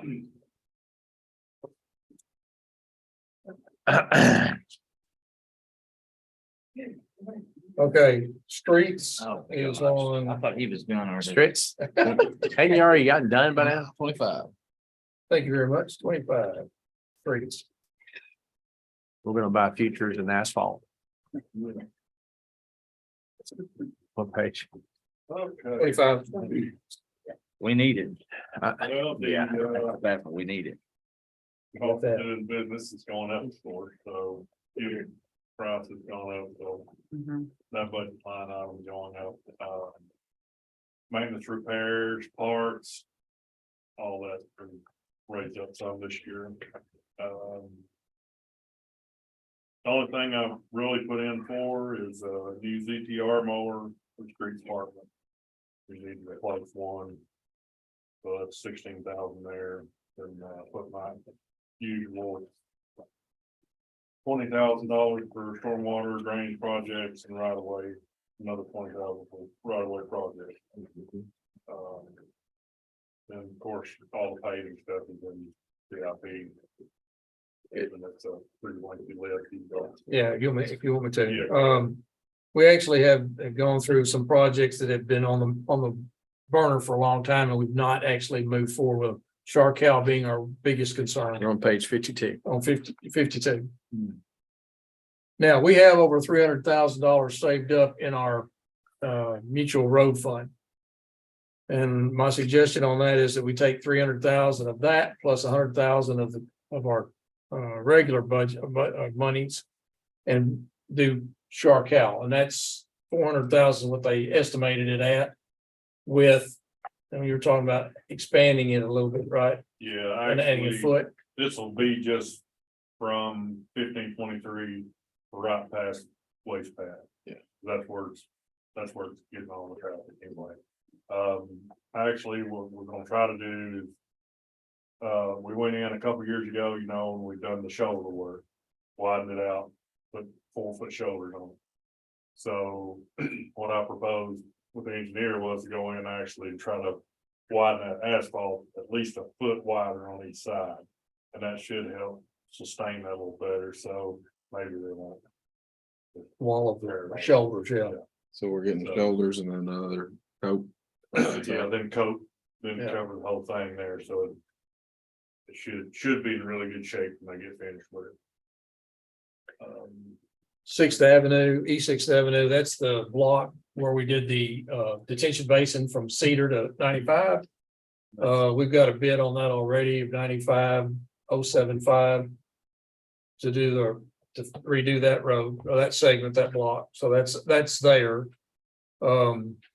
West Second from the bridge to the city limits. It's coming apart. Yeah, it's all through. A lot of the trucks, a lot of the heavier trucks that are coming in and out off Second from out of town do that. Gilbertsville Highway, this is from the Y there at Draffin's and the Calvert Cafe all the way up to Calvert Lumber. And we're talking about both of those Ys on that one. That's the money to do that segment there. And then West 10th Avenue, that's the one we've got coming apart. Because Hopefully I can get in this year and try to get. the drainage is not Yeah, there, the so we've got to groundwater's done. redo that whole thing. Get it actually going. These right here are some of the streets and that we've been having on we knew they're gonna be heavy duty and high dollar. And we've been trying to put them off, and it's just, we're getting to the point where we don't have an option. We've got to get this infrastructure fixed, or we're gonna wind up redoing the whole road. Because it's gonna come apart on us. So we're looking at. Of all of our paving and road work, we're looking at a total of 640 and 300 or $940,000 for road work. The other thing that came in there is, we have budgeted in a generator and transfer switch for public works because we have. No power in emergency. No backup, anything, you know, if the power goes out and. So that number is a good number. I think that'll cover it. That's the building we need when the power's out. Yeah, I mean. Well, I mean, if you notice, every time we got a flood or something like that, everybody comes down there and does the work down there. So we need something to keep that one operational. Yeah. Single. Yeah. So. That's his, that's the streets. So we've got $1 million. Nearly. In paving projects. But we didn't pave nothing last year or the past 2 years. No, Last year, no, Just last year. we did the year before that. Did the Just year last- before- Just just last this year, current we did. year. so We didn't pave anything last Nothing year. in this I current knew year, that. that's correct. Yeah, we held out because the paving prices went up so Oh, much, yeah. and we were hoping they'd come back down, but well, they were coming down and then worldwide oil market went crazy again. And so, you We know, usually spend about 500,000 annually paving anyway. Don't we? Somewhere 250, 300, somewhere in that range, yeah. But we're talking, of course, we're talking about some serious stuff here. yeah, And 300,000, that is, it's the road fund. The other 600, so yeah, I mean, it's not We've kicked outrageous. Shark out down the, excuse me, fund down the road for a pretty good while. Yeah. That and 10th, West 10th.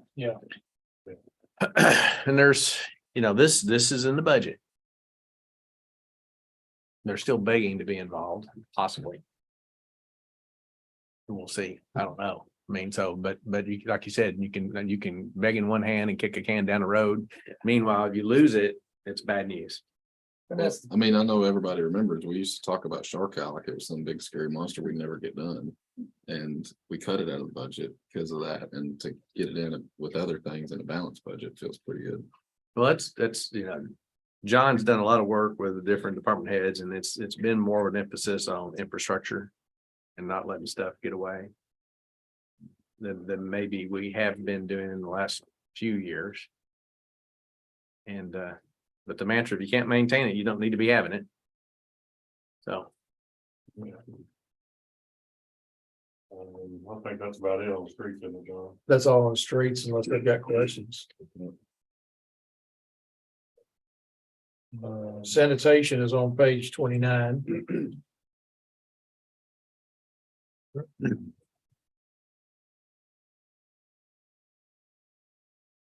Sanitation, we, of course, we got our new garbage truck in, hopefully.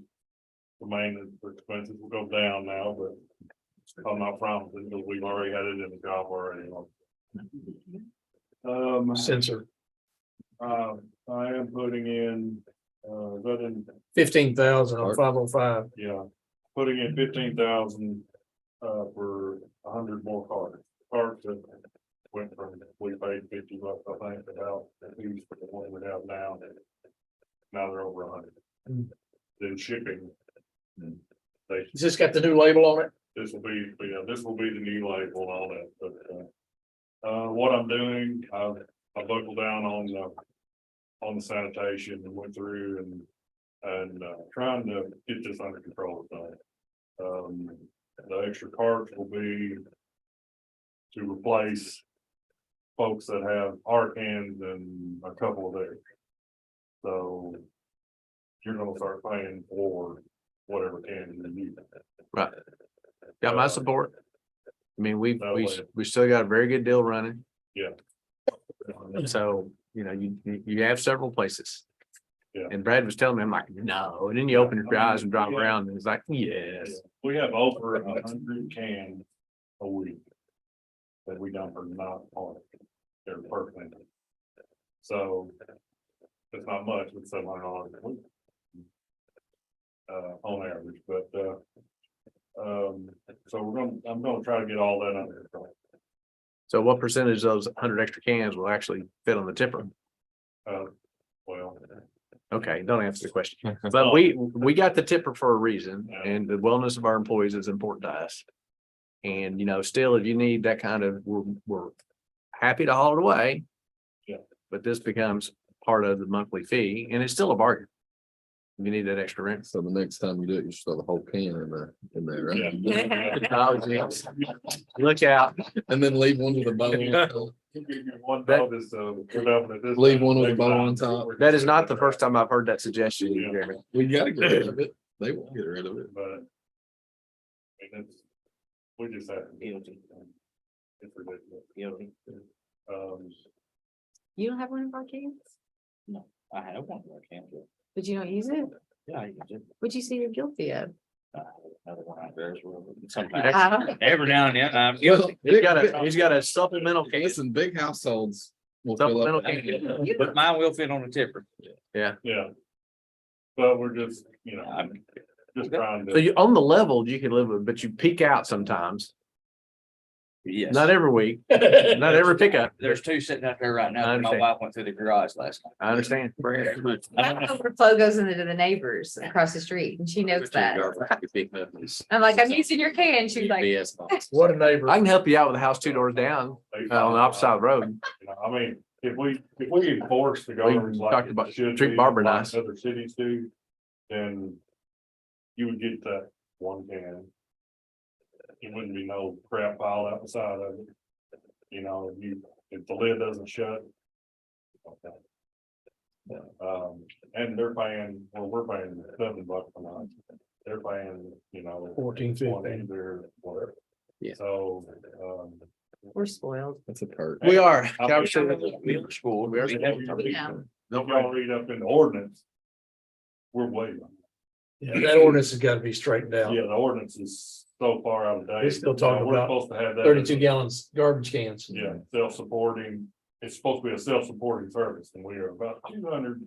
Well, yeah. 200,000 short, yeah. Okay, let's take a look at the budget numbers. Let's get this third. Help us out. 3,460 for expenses and 109,000 for revenue. We can't run a household like that. We can't run. You know, Yeah, we're it's subsidizing. the $200,000 sanitation short. department. Every year.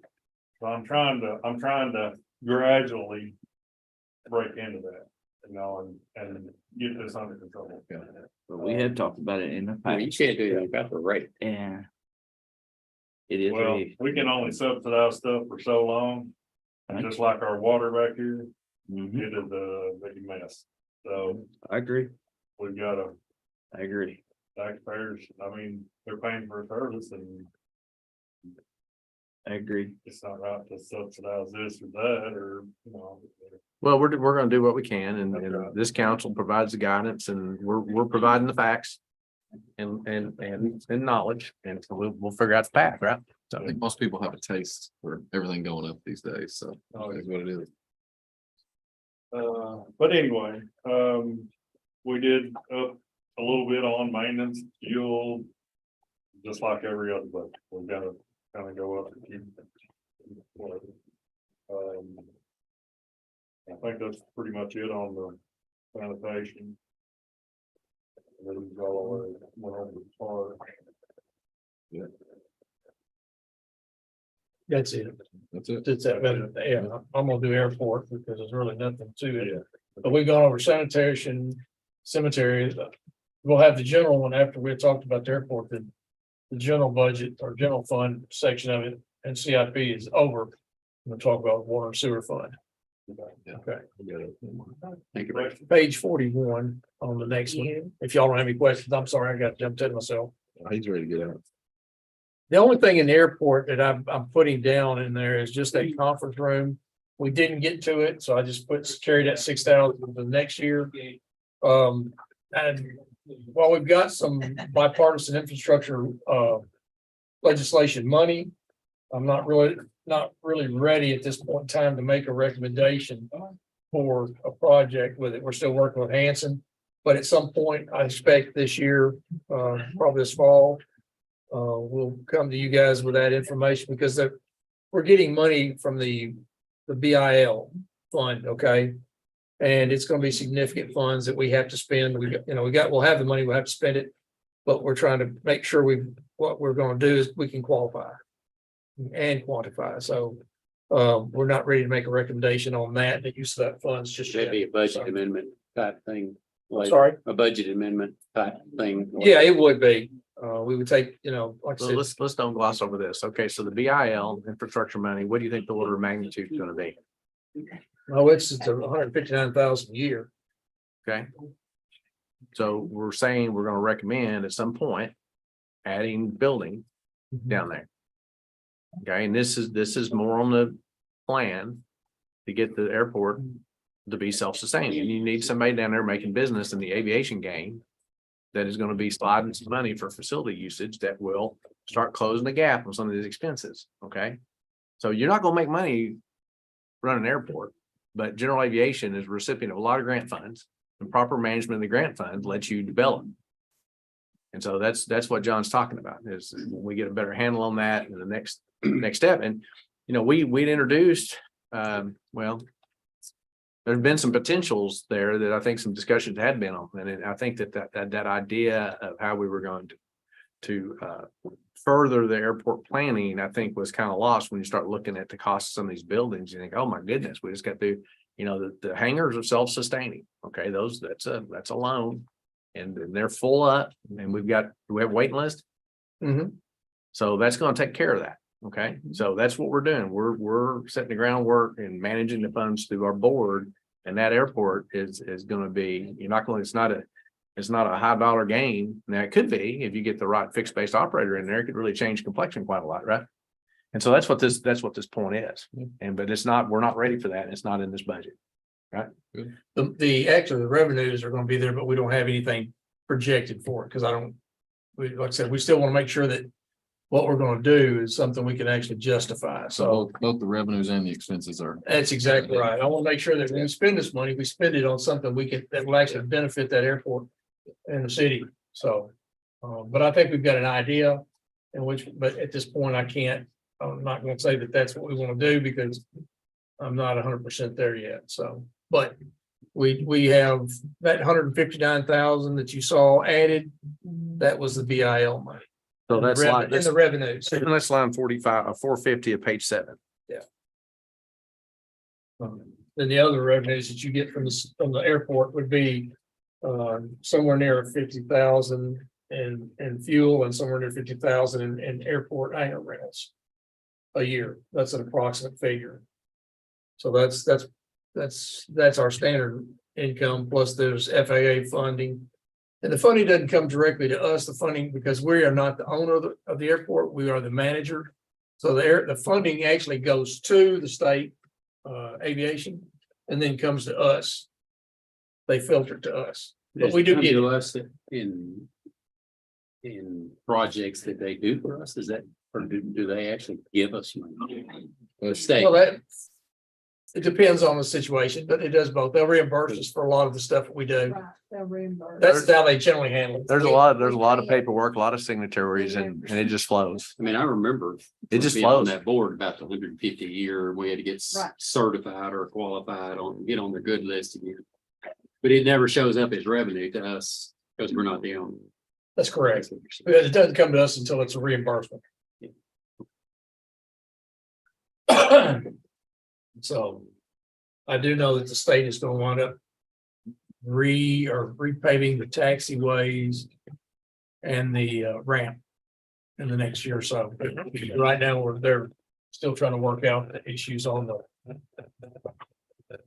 wildlife fence. To answer your question, I mean, this, and I'm gonna put Linda on the spot here. So the reimbursement money that Ralph was talking to shows up on line 450 of the airport revenue, does it not?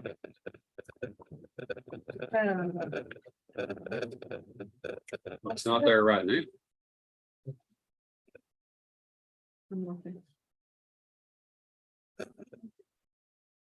So when we get reimbursed for the airport, Yes, expenses and grants to reimburse for expenses, how do they flow through this what budget? has happened before is I didn't really know how much we were gonna get, so no, a lot of time it was not budgeted. When That's we were correct. building those hangars and we were paving, the runway and all of that.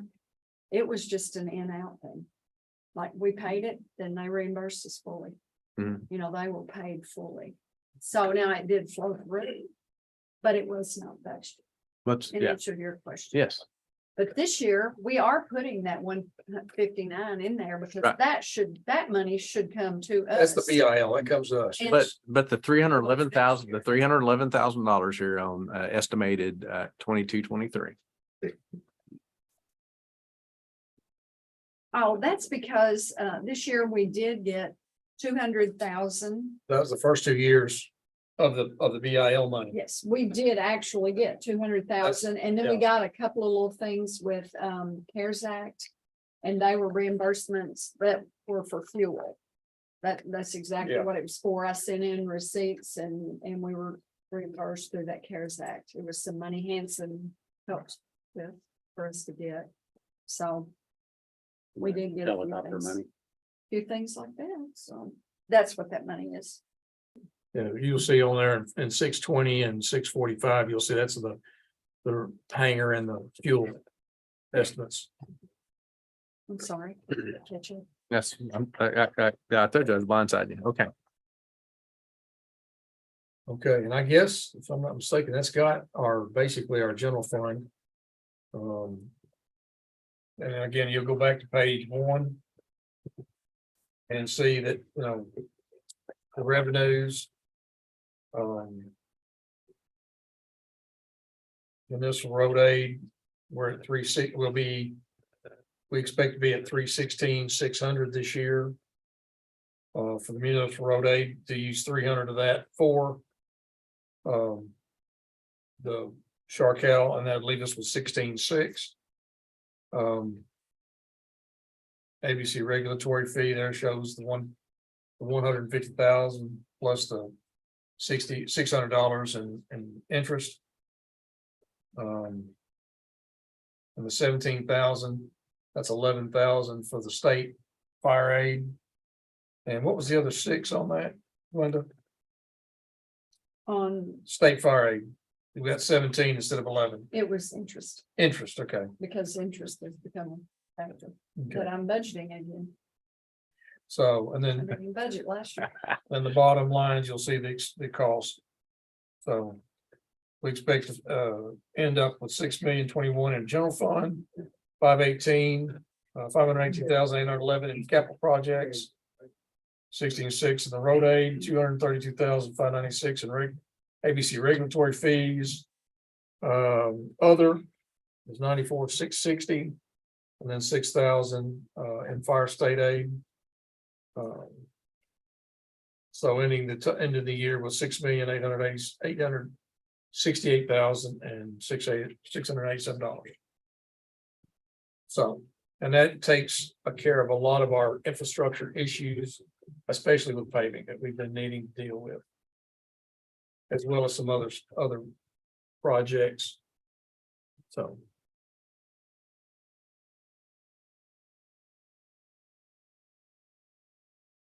There are no questions. I thank you for your time.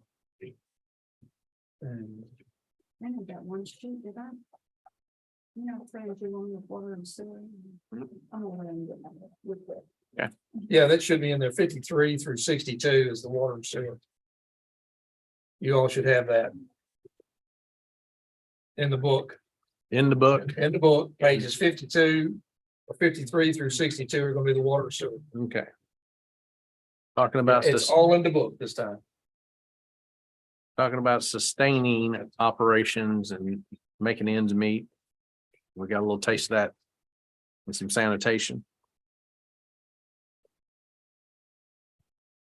And we're on further that into the water world.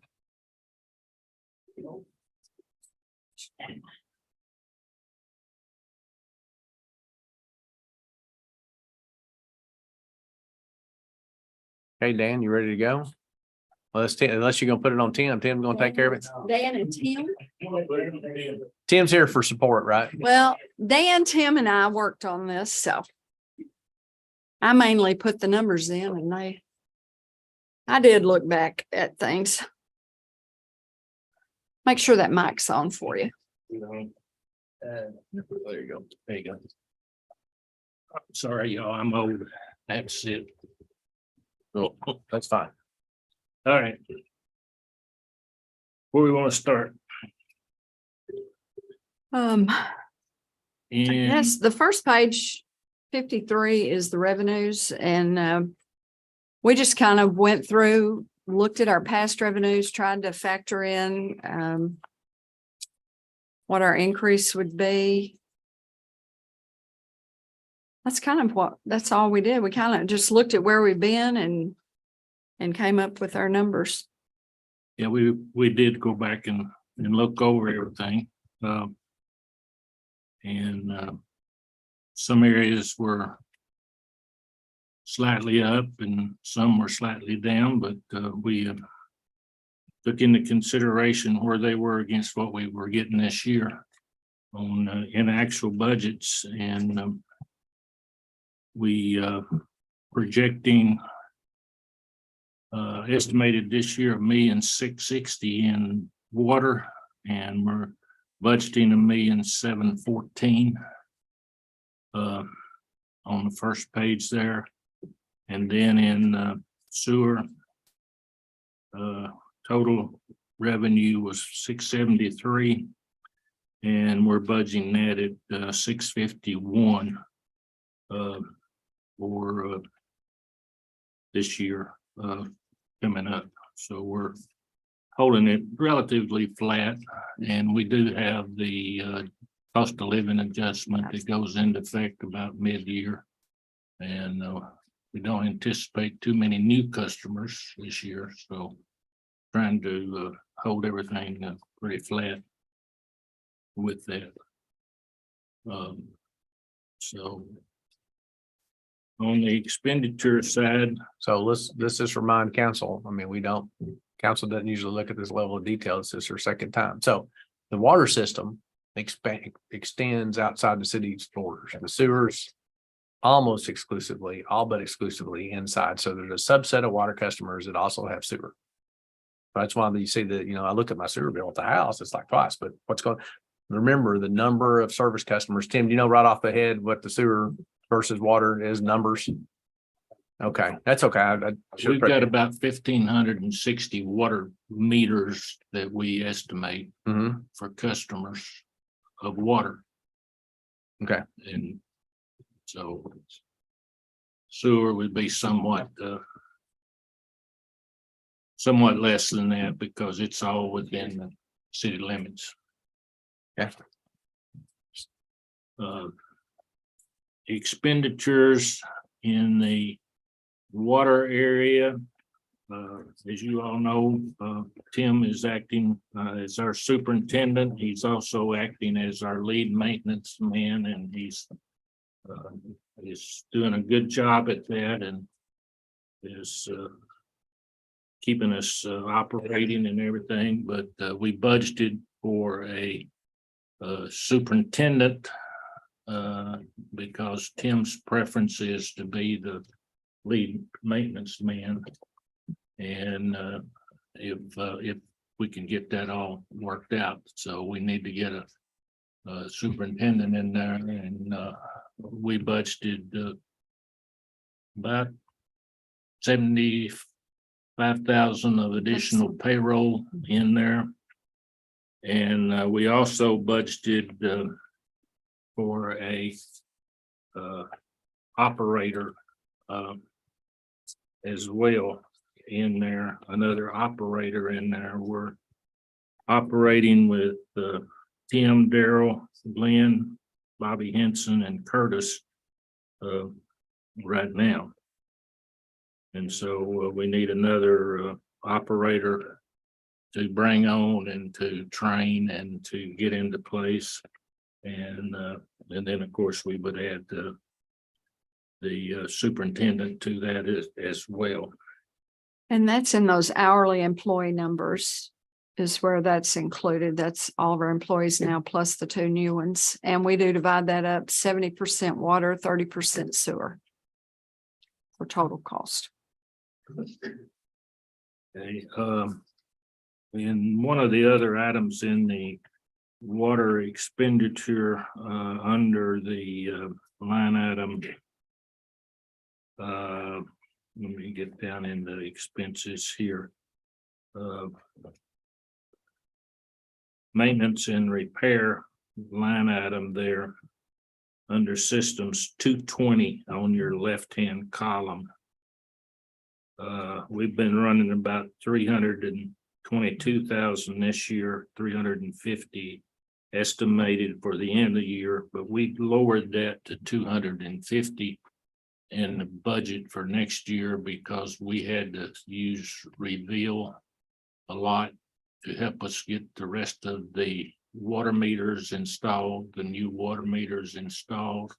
And we've had to call them out on construction jobs to help Tim relocate and help repair because of lack of personnel. to get that done in-house. And didn't that number include a lot of, with COVID and things where we didn't get supplies and it was trying to restock? We had so much stuff that was on back order and back order and back order. And then, bam, here you go. It starts coming in, but we're still not overstocked. I mean, it's just stuff that we've used and used and used. We try to keep so many repair clamps, so many meter setters, so many. I mean, there was times that we were waiting 5 and 6 months for a water meter. So, What are you supposed to do? so this reduction is reflective of a lower utilization of external manpower and a replenishment of the stores that happened last That year. is, Isn't gonna be necessary this year. So a lot of this meter changed out as we were changing them out. They got a new, we went all the way to the main and put in a new meter setter, new service line, so that would be good for 20 years. So We no sense in just turning it off and putting a meter in it when you have a service that's liable to fail them all.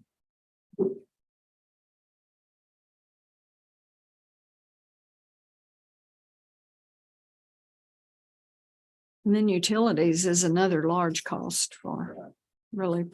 yeah, that is, we split our power between Jackson Purchase and West Kentucky, and the well fields are on West Kentucky, and sewer plants on Jackson Purchase. And Water plants on there.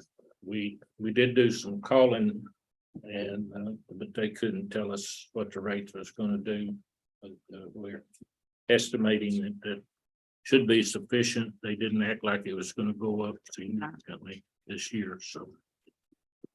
But we bumped that up from to 170 from a projected 155.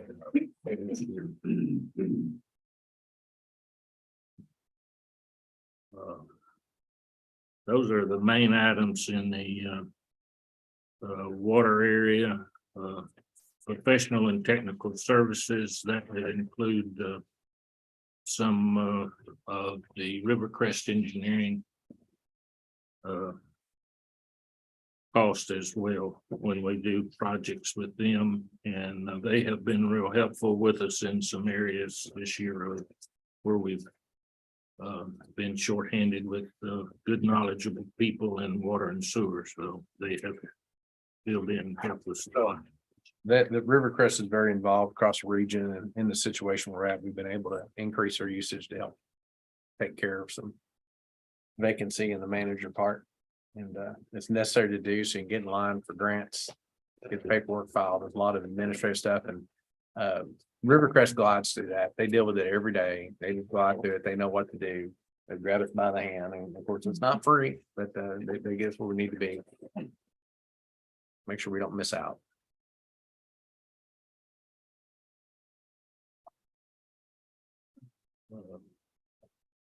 On the detailed expenditures of the sewer.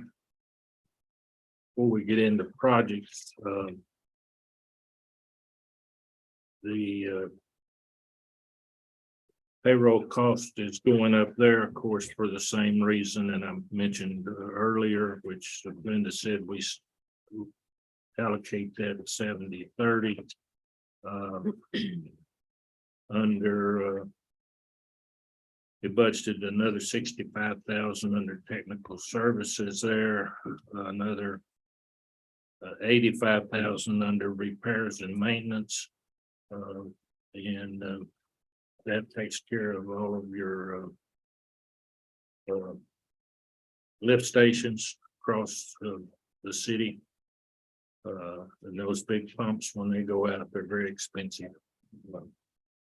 And then we also budgeted utilities there. It's up about 10,000 for next year as well. So.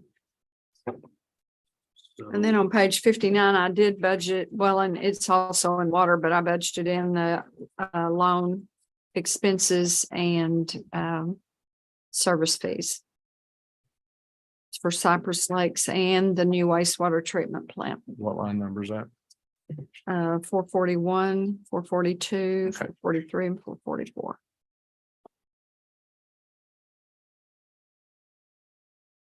We have not started paying on that wastewater treatment plant. We're only paying interest and fees because the project is not complete. We have been able this year to reserve some money in anticipation of that interest starting on the influent lift Yes. station that is still under construction. To help with the storm water runoff problems that we have.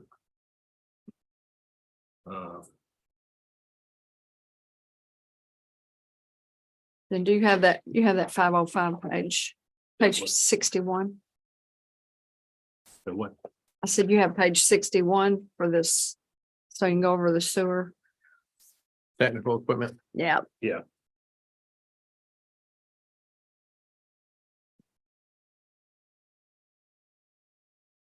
They were budgeting sewer I&I 50,000. You needed some new sewer samplers. You said Yes. for 10,000. Yeah, then a grinder pump for 9. And then 30% of they want a new pickup. It's 15. And then you need new halo cells for 2 and 3 or cells. Yeah. And 150,000. yeah, the halos is, when you look at you're over and looking at the lagoons, that's the liner portion that's above the ground. Above the liquid. And the sun bearing down on that day in and day out. Deteriorates those over time, and our intentions are to replace above the ground and tie in below that with that $150,000 there is where that goes. And then I want to go back to page 57. I don't think we went over that. That was did we with water? No, we didn't. I skipped over. So yeah, we put 35,000 in for SCADA. Tim said that. We left 100,000 in for the new water plant engineering. I don't know, It's in there. they said we needed to leave it in there. There's the 35,000 for that 70% of the truck. That groundwater storage tank that, that was brought before the council at the last meeting. That's at 25,000 to do the repair on it. Then down under 530, we've got 300,000 for the booster station. And then that VFD and controls, that's that grant, the 300,379. So I've included that in expenses, but I've also included that in the revenue. Revenue. Yes. Right. And then also the PB Cloud over there on 526 in lane improvements, that 1,107,501, same thing. That's a grant for that PB Cloud project. And I've included that in expenses revenue. So that's a wash. And then the Oak Park water main relocate. Tim said he thinks that one might come in a little less than 200,000, but we did put that in at 200. We're looking at kind of changing the routing on it just a little bit. That would be completing that O'Reilly project, correct? What Correct. we did phase 1 that y'all have probably seen out there in front of O'Reilly's, and then they've got to finish that. Phase 2 gets the water line out from under the liquor store, driving through window and whatever, and moves it over.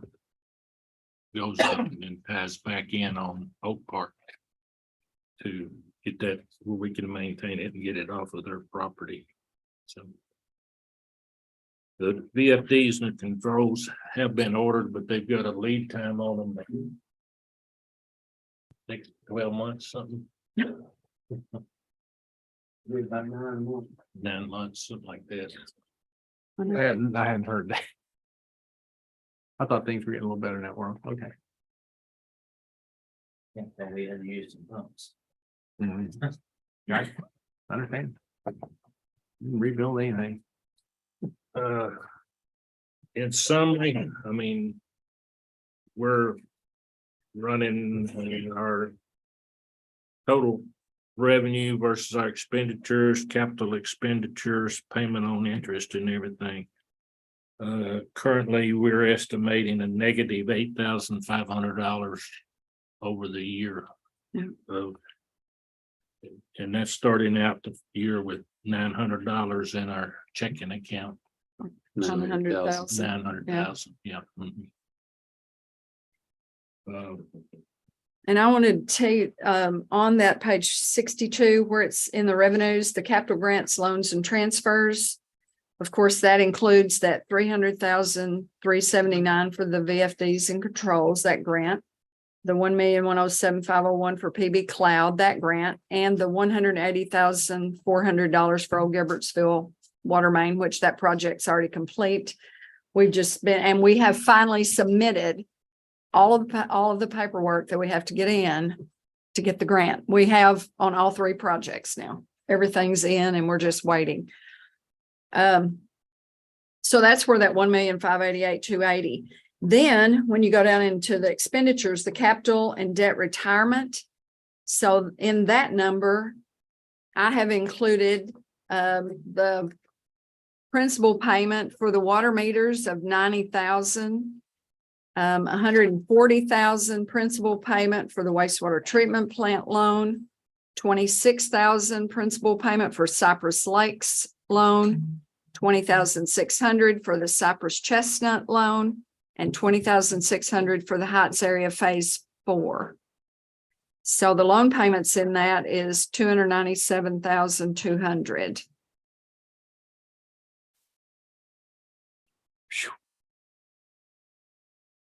I mean, running and operating the utility system.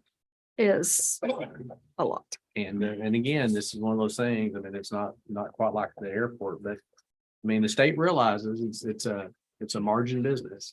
You gotta be on top of your grant game and really capitalize on it. And that's one of the reasons Rivercrest prices are up so high is we, make sure we keep stuff facing forward. And you just gotta constantly work on that. We've probably interrupted. I'm getting off of budget talks, but the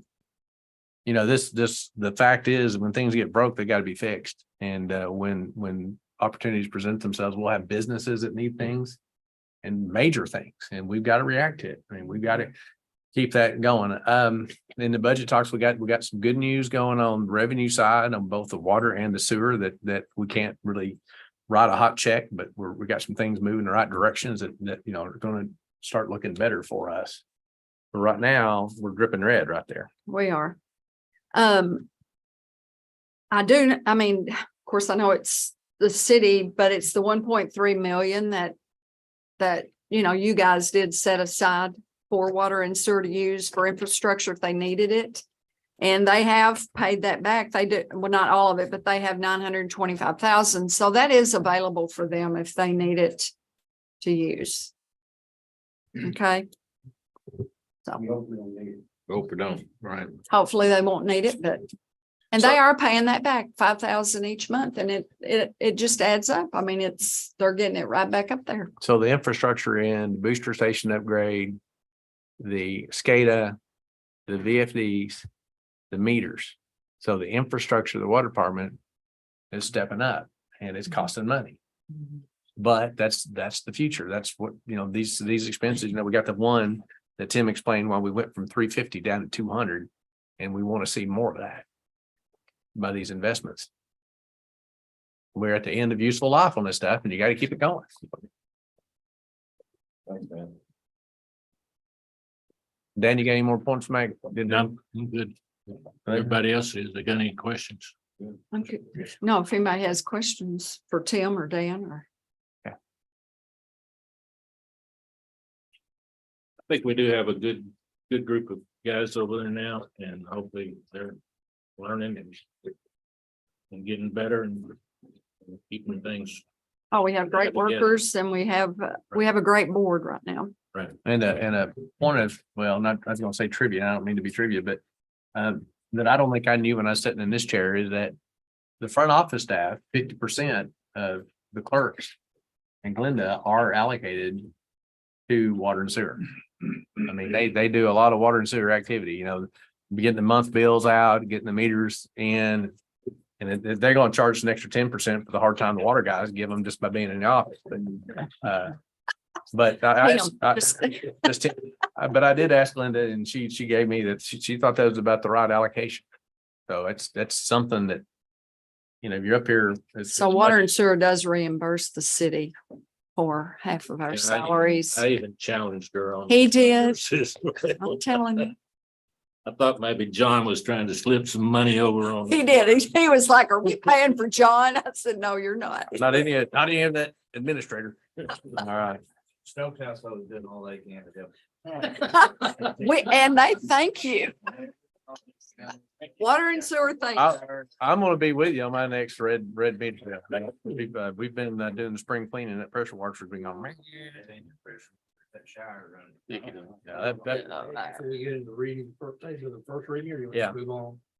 Or is there anything? we got that. Well, it must be break time. I mean, we're missing, before we get through reading, we got to get Sure. there, gathered back.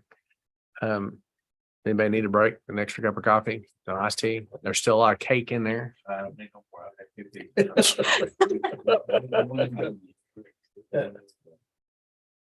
Yeah. Blair did a good job with dinner.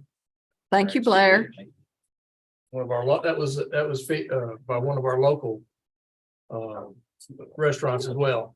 Two of them, actually, you're right. I Two kind of of had them, a you're question. right. That's kind of a voluntold affair, so thank you very much. No problem. Just dropping the bucket compared to all the stuff you pull off. That's right. This is like an easy squeezy.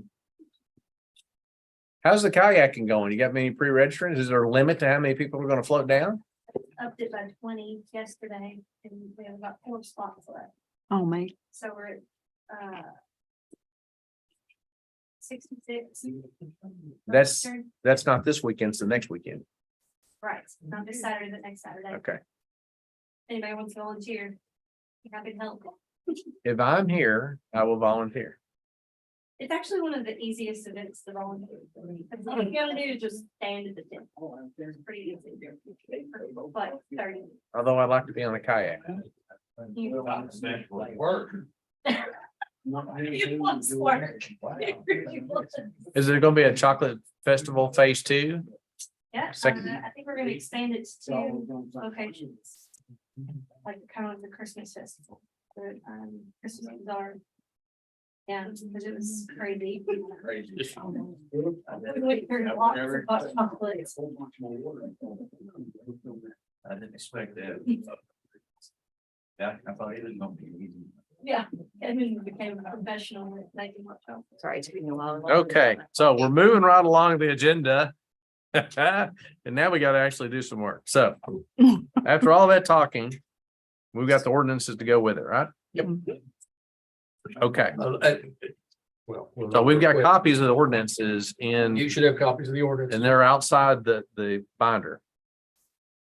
So the first one, 2023-04. -04. We ready to go with reading that? What do we gotta do to get it on the floor officially? I gotta read it. Read it then. Yes. Let's go. Ask him to read They're it. getting, That's what we- Chris, they're gonna train me in the rules of order that they want to use in here, and I'm gonna learn it. I swear I am. You are, look at the date, that first date, Well, that's true. I haven't used Galway. No. What was that, Ralph? look at that first date and what you're getting ready to read.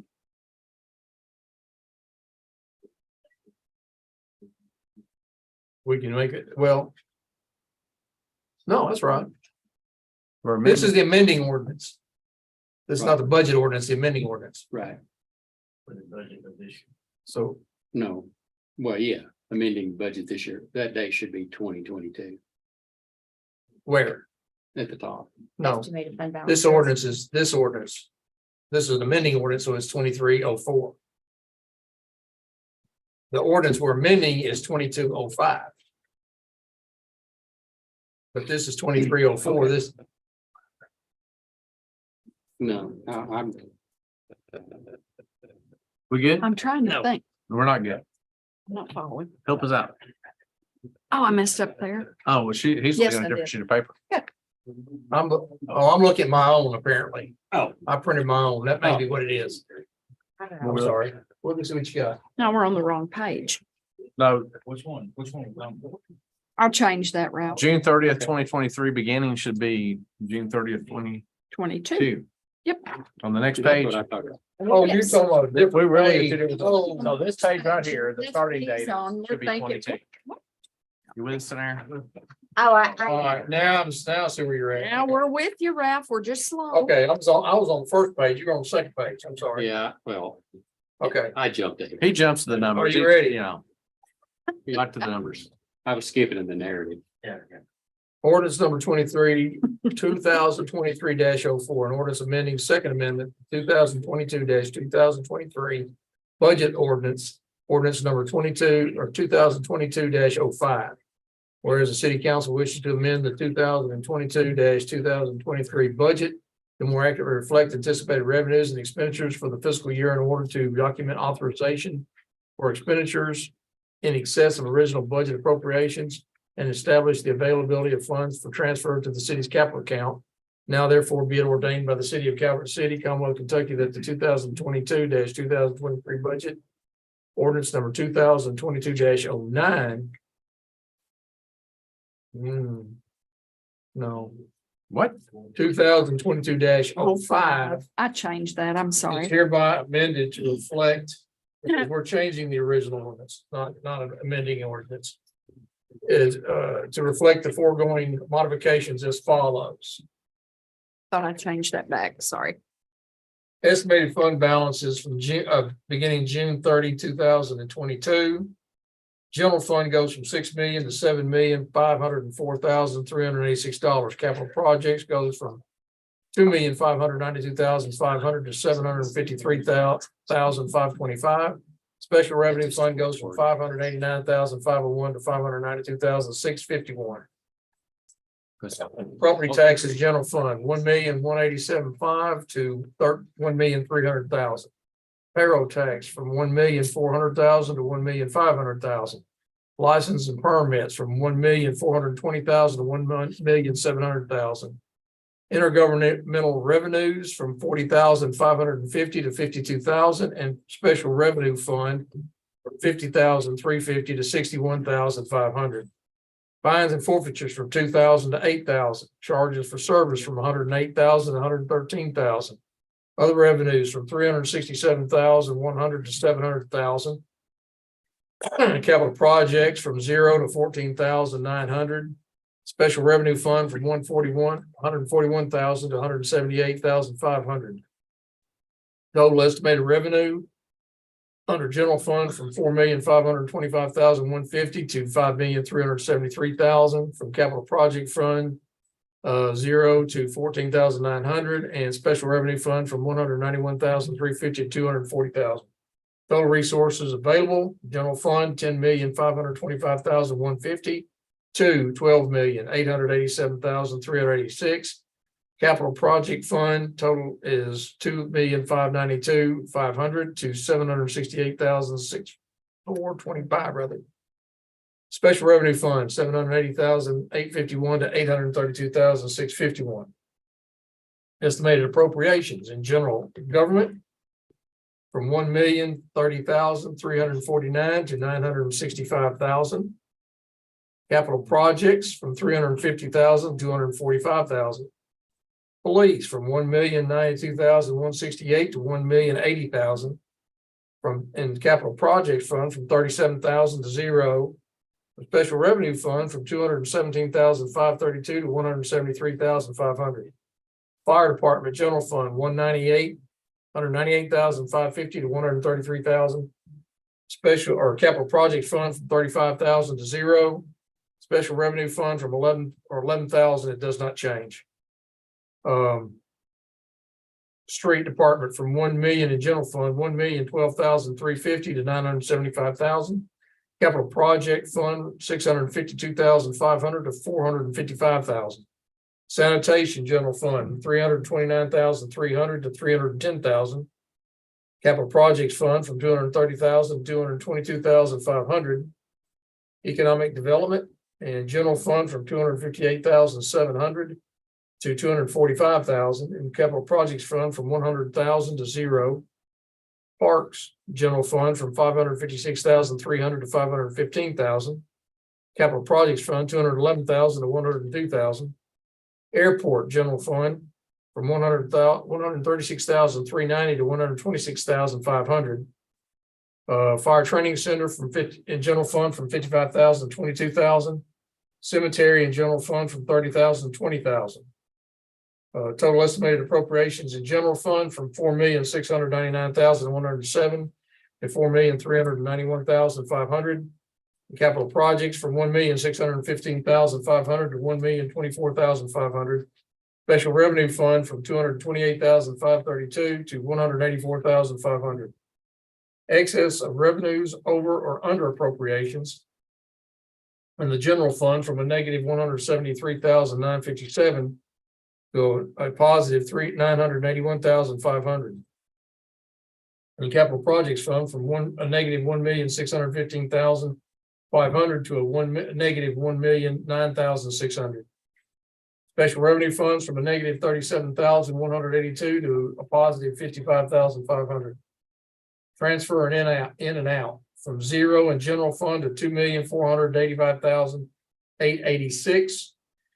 That's a negative, and from capital projects, from zero to a positive 2,485,886. Net change in fund balances from a negative in general fund, negative 173,957 to a negative 1,504,386. And capital projects fund from a negative 1,615,500 to a positive 1,476,286. And special revenue fund from a negative 37,182 to a positive 55,500. Estimated fund balances as of June 30th of 2023. General fund from $5,826,843 to $6 million. Capital projects from 977,000 to 2,229,811. And special revenue fund from $552,319 to $648,150. I don't have that last number. One. Okay. Let's see, and then there's no changes in the water and sewer. No. You're into the lesson. I would like to make a motion to Introduce. 2022-2023 budget to reflect that then. I'll second.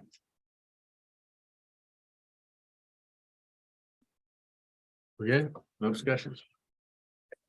We do a vote on this? Mhm. Call this, do the vote, please. Councilman Babcock, Yes. Councilman Howard. Yes. Councilman Hale is absent. Councilman Rao. Yes. Councilman Harrington. Yes. Councilman Stokes. Yes. Okay, for the first reading. All right.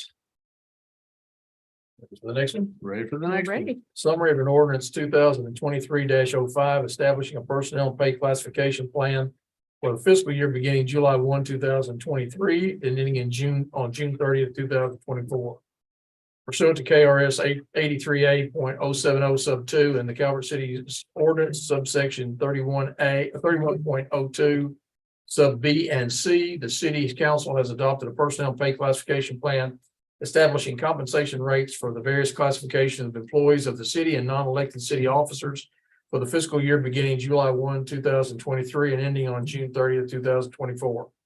Complete plan and ordinance adopting same is maintained by the city clerk at City Hall located at 861 East Fifth Avenue, Calvert City, Kentucky. The undersigned attorney is licensed to practice law in the Commonwealth of Kentucky, and hereby certifies that the foregoing is a summary of the ordinance of the city of Calvert City bearing the number and title identified above.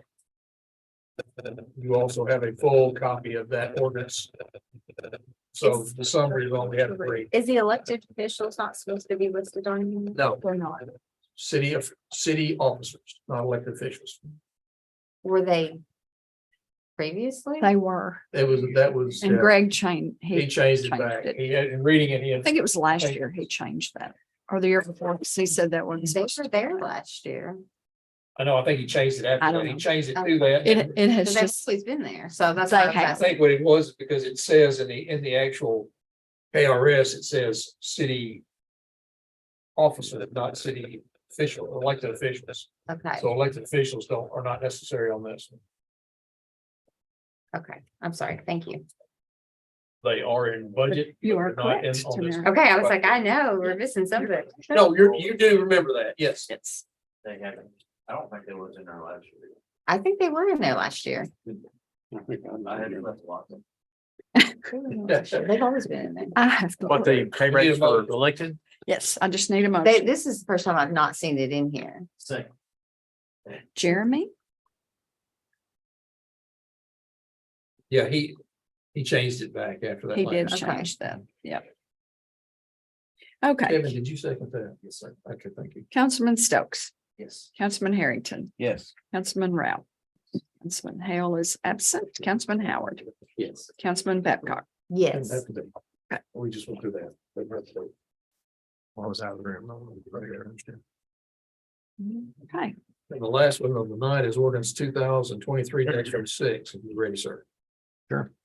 An ordinance adopting the city of Calvert City, Kentucky annual budget for the fiscal year July 1, 2023 through June 30th, 2024 by estimating revenues and resources and appropriating funds for the operation of city government. Whereas the city council of the city of Calvert City, Kentucky has reviewed the budget proposal of the mayor and has developed a budget for the fiscal year beginning July 1, 2023 and ending in June 30th, 2024 in anticipation of the financial needs of the city. And whereas the city council of the city of Calvert City, Kentucky has reviewed and approved the proposed budget of the Board of Public Utilities for the city's municipal water and sewer system.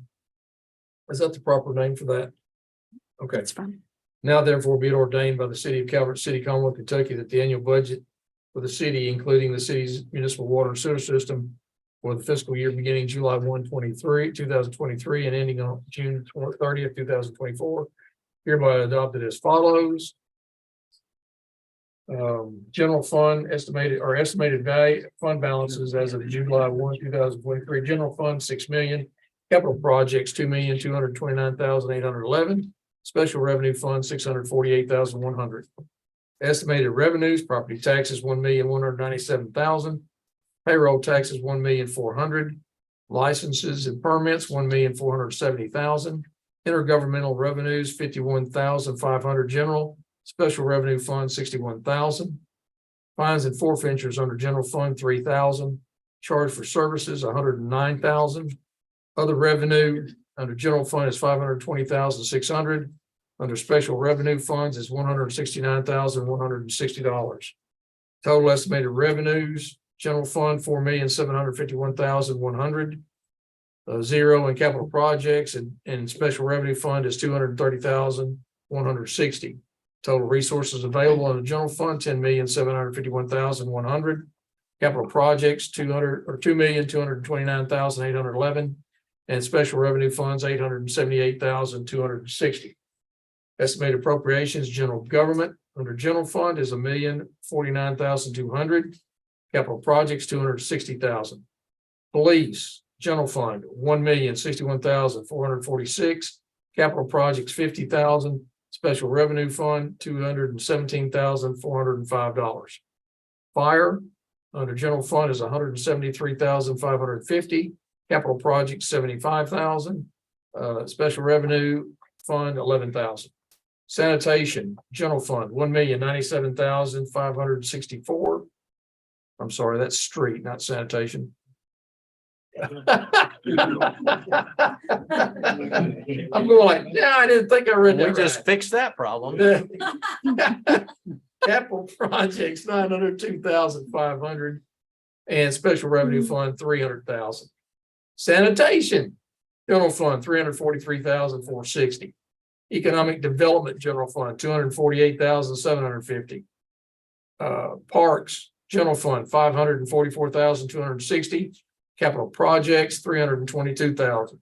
Airport, general fund, 154,350. Fire training center, general fund, 28,500. Capital projects, 26,500. Cemetery, general fund, 500,000. Capital projects, 75,000. Beautification is zero. Total estimated appropriations for general fund is $4,751,080.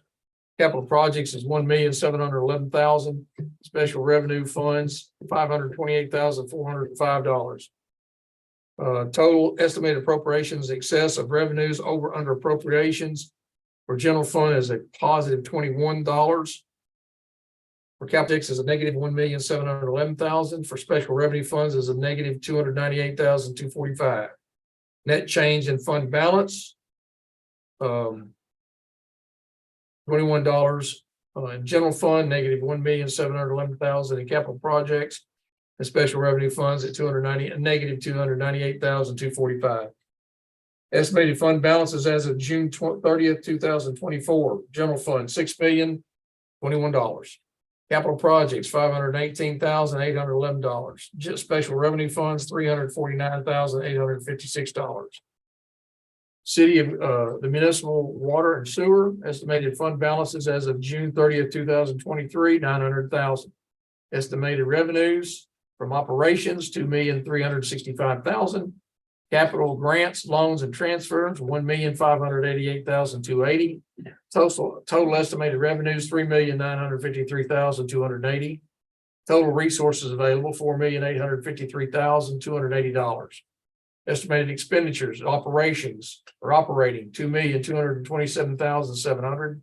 Depreciation, $600,000. Capital and debt retirement, $2,634,080. Total estimated expenditures, $5,461,780.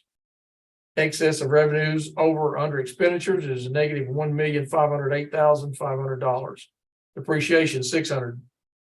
Negative increase, a negative or a decrease, net decrease of $908,500.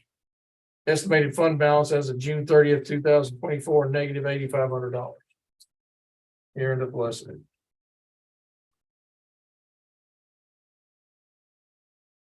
All right. Ready to roll call? Need a motion for it to be introduced. Yeah, there you go.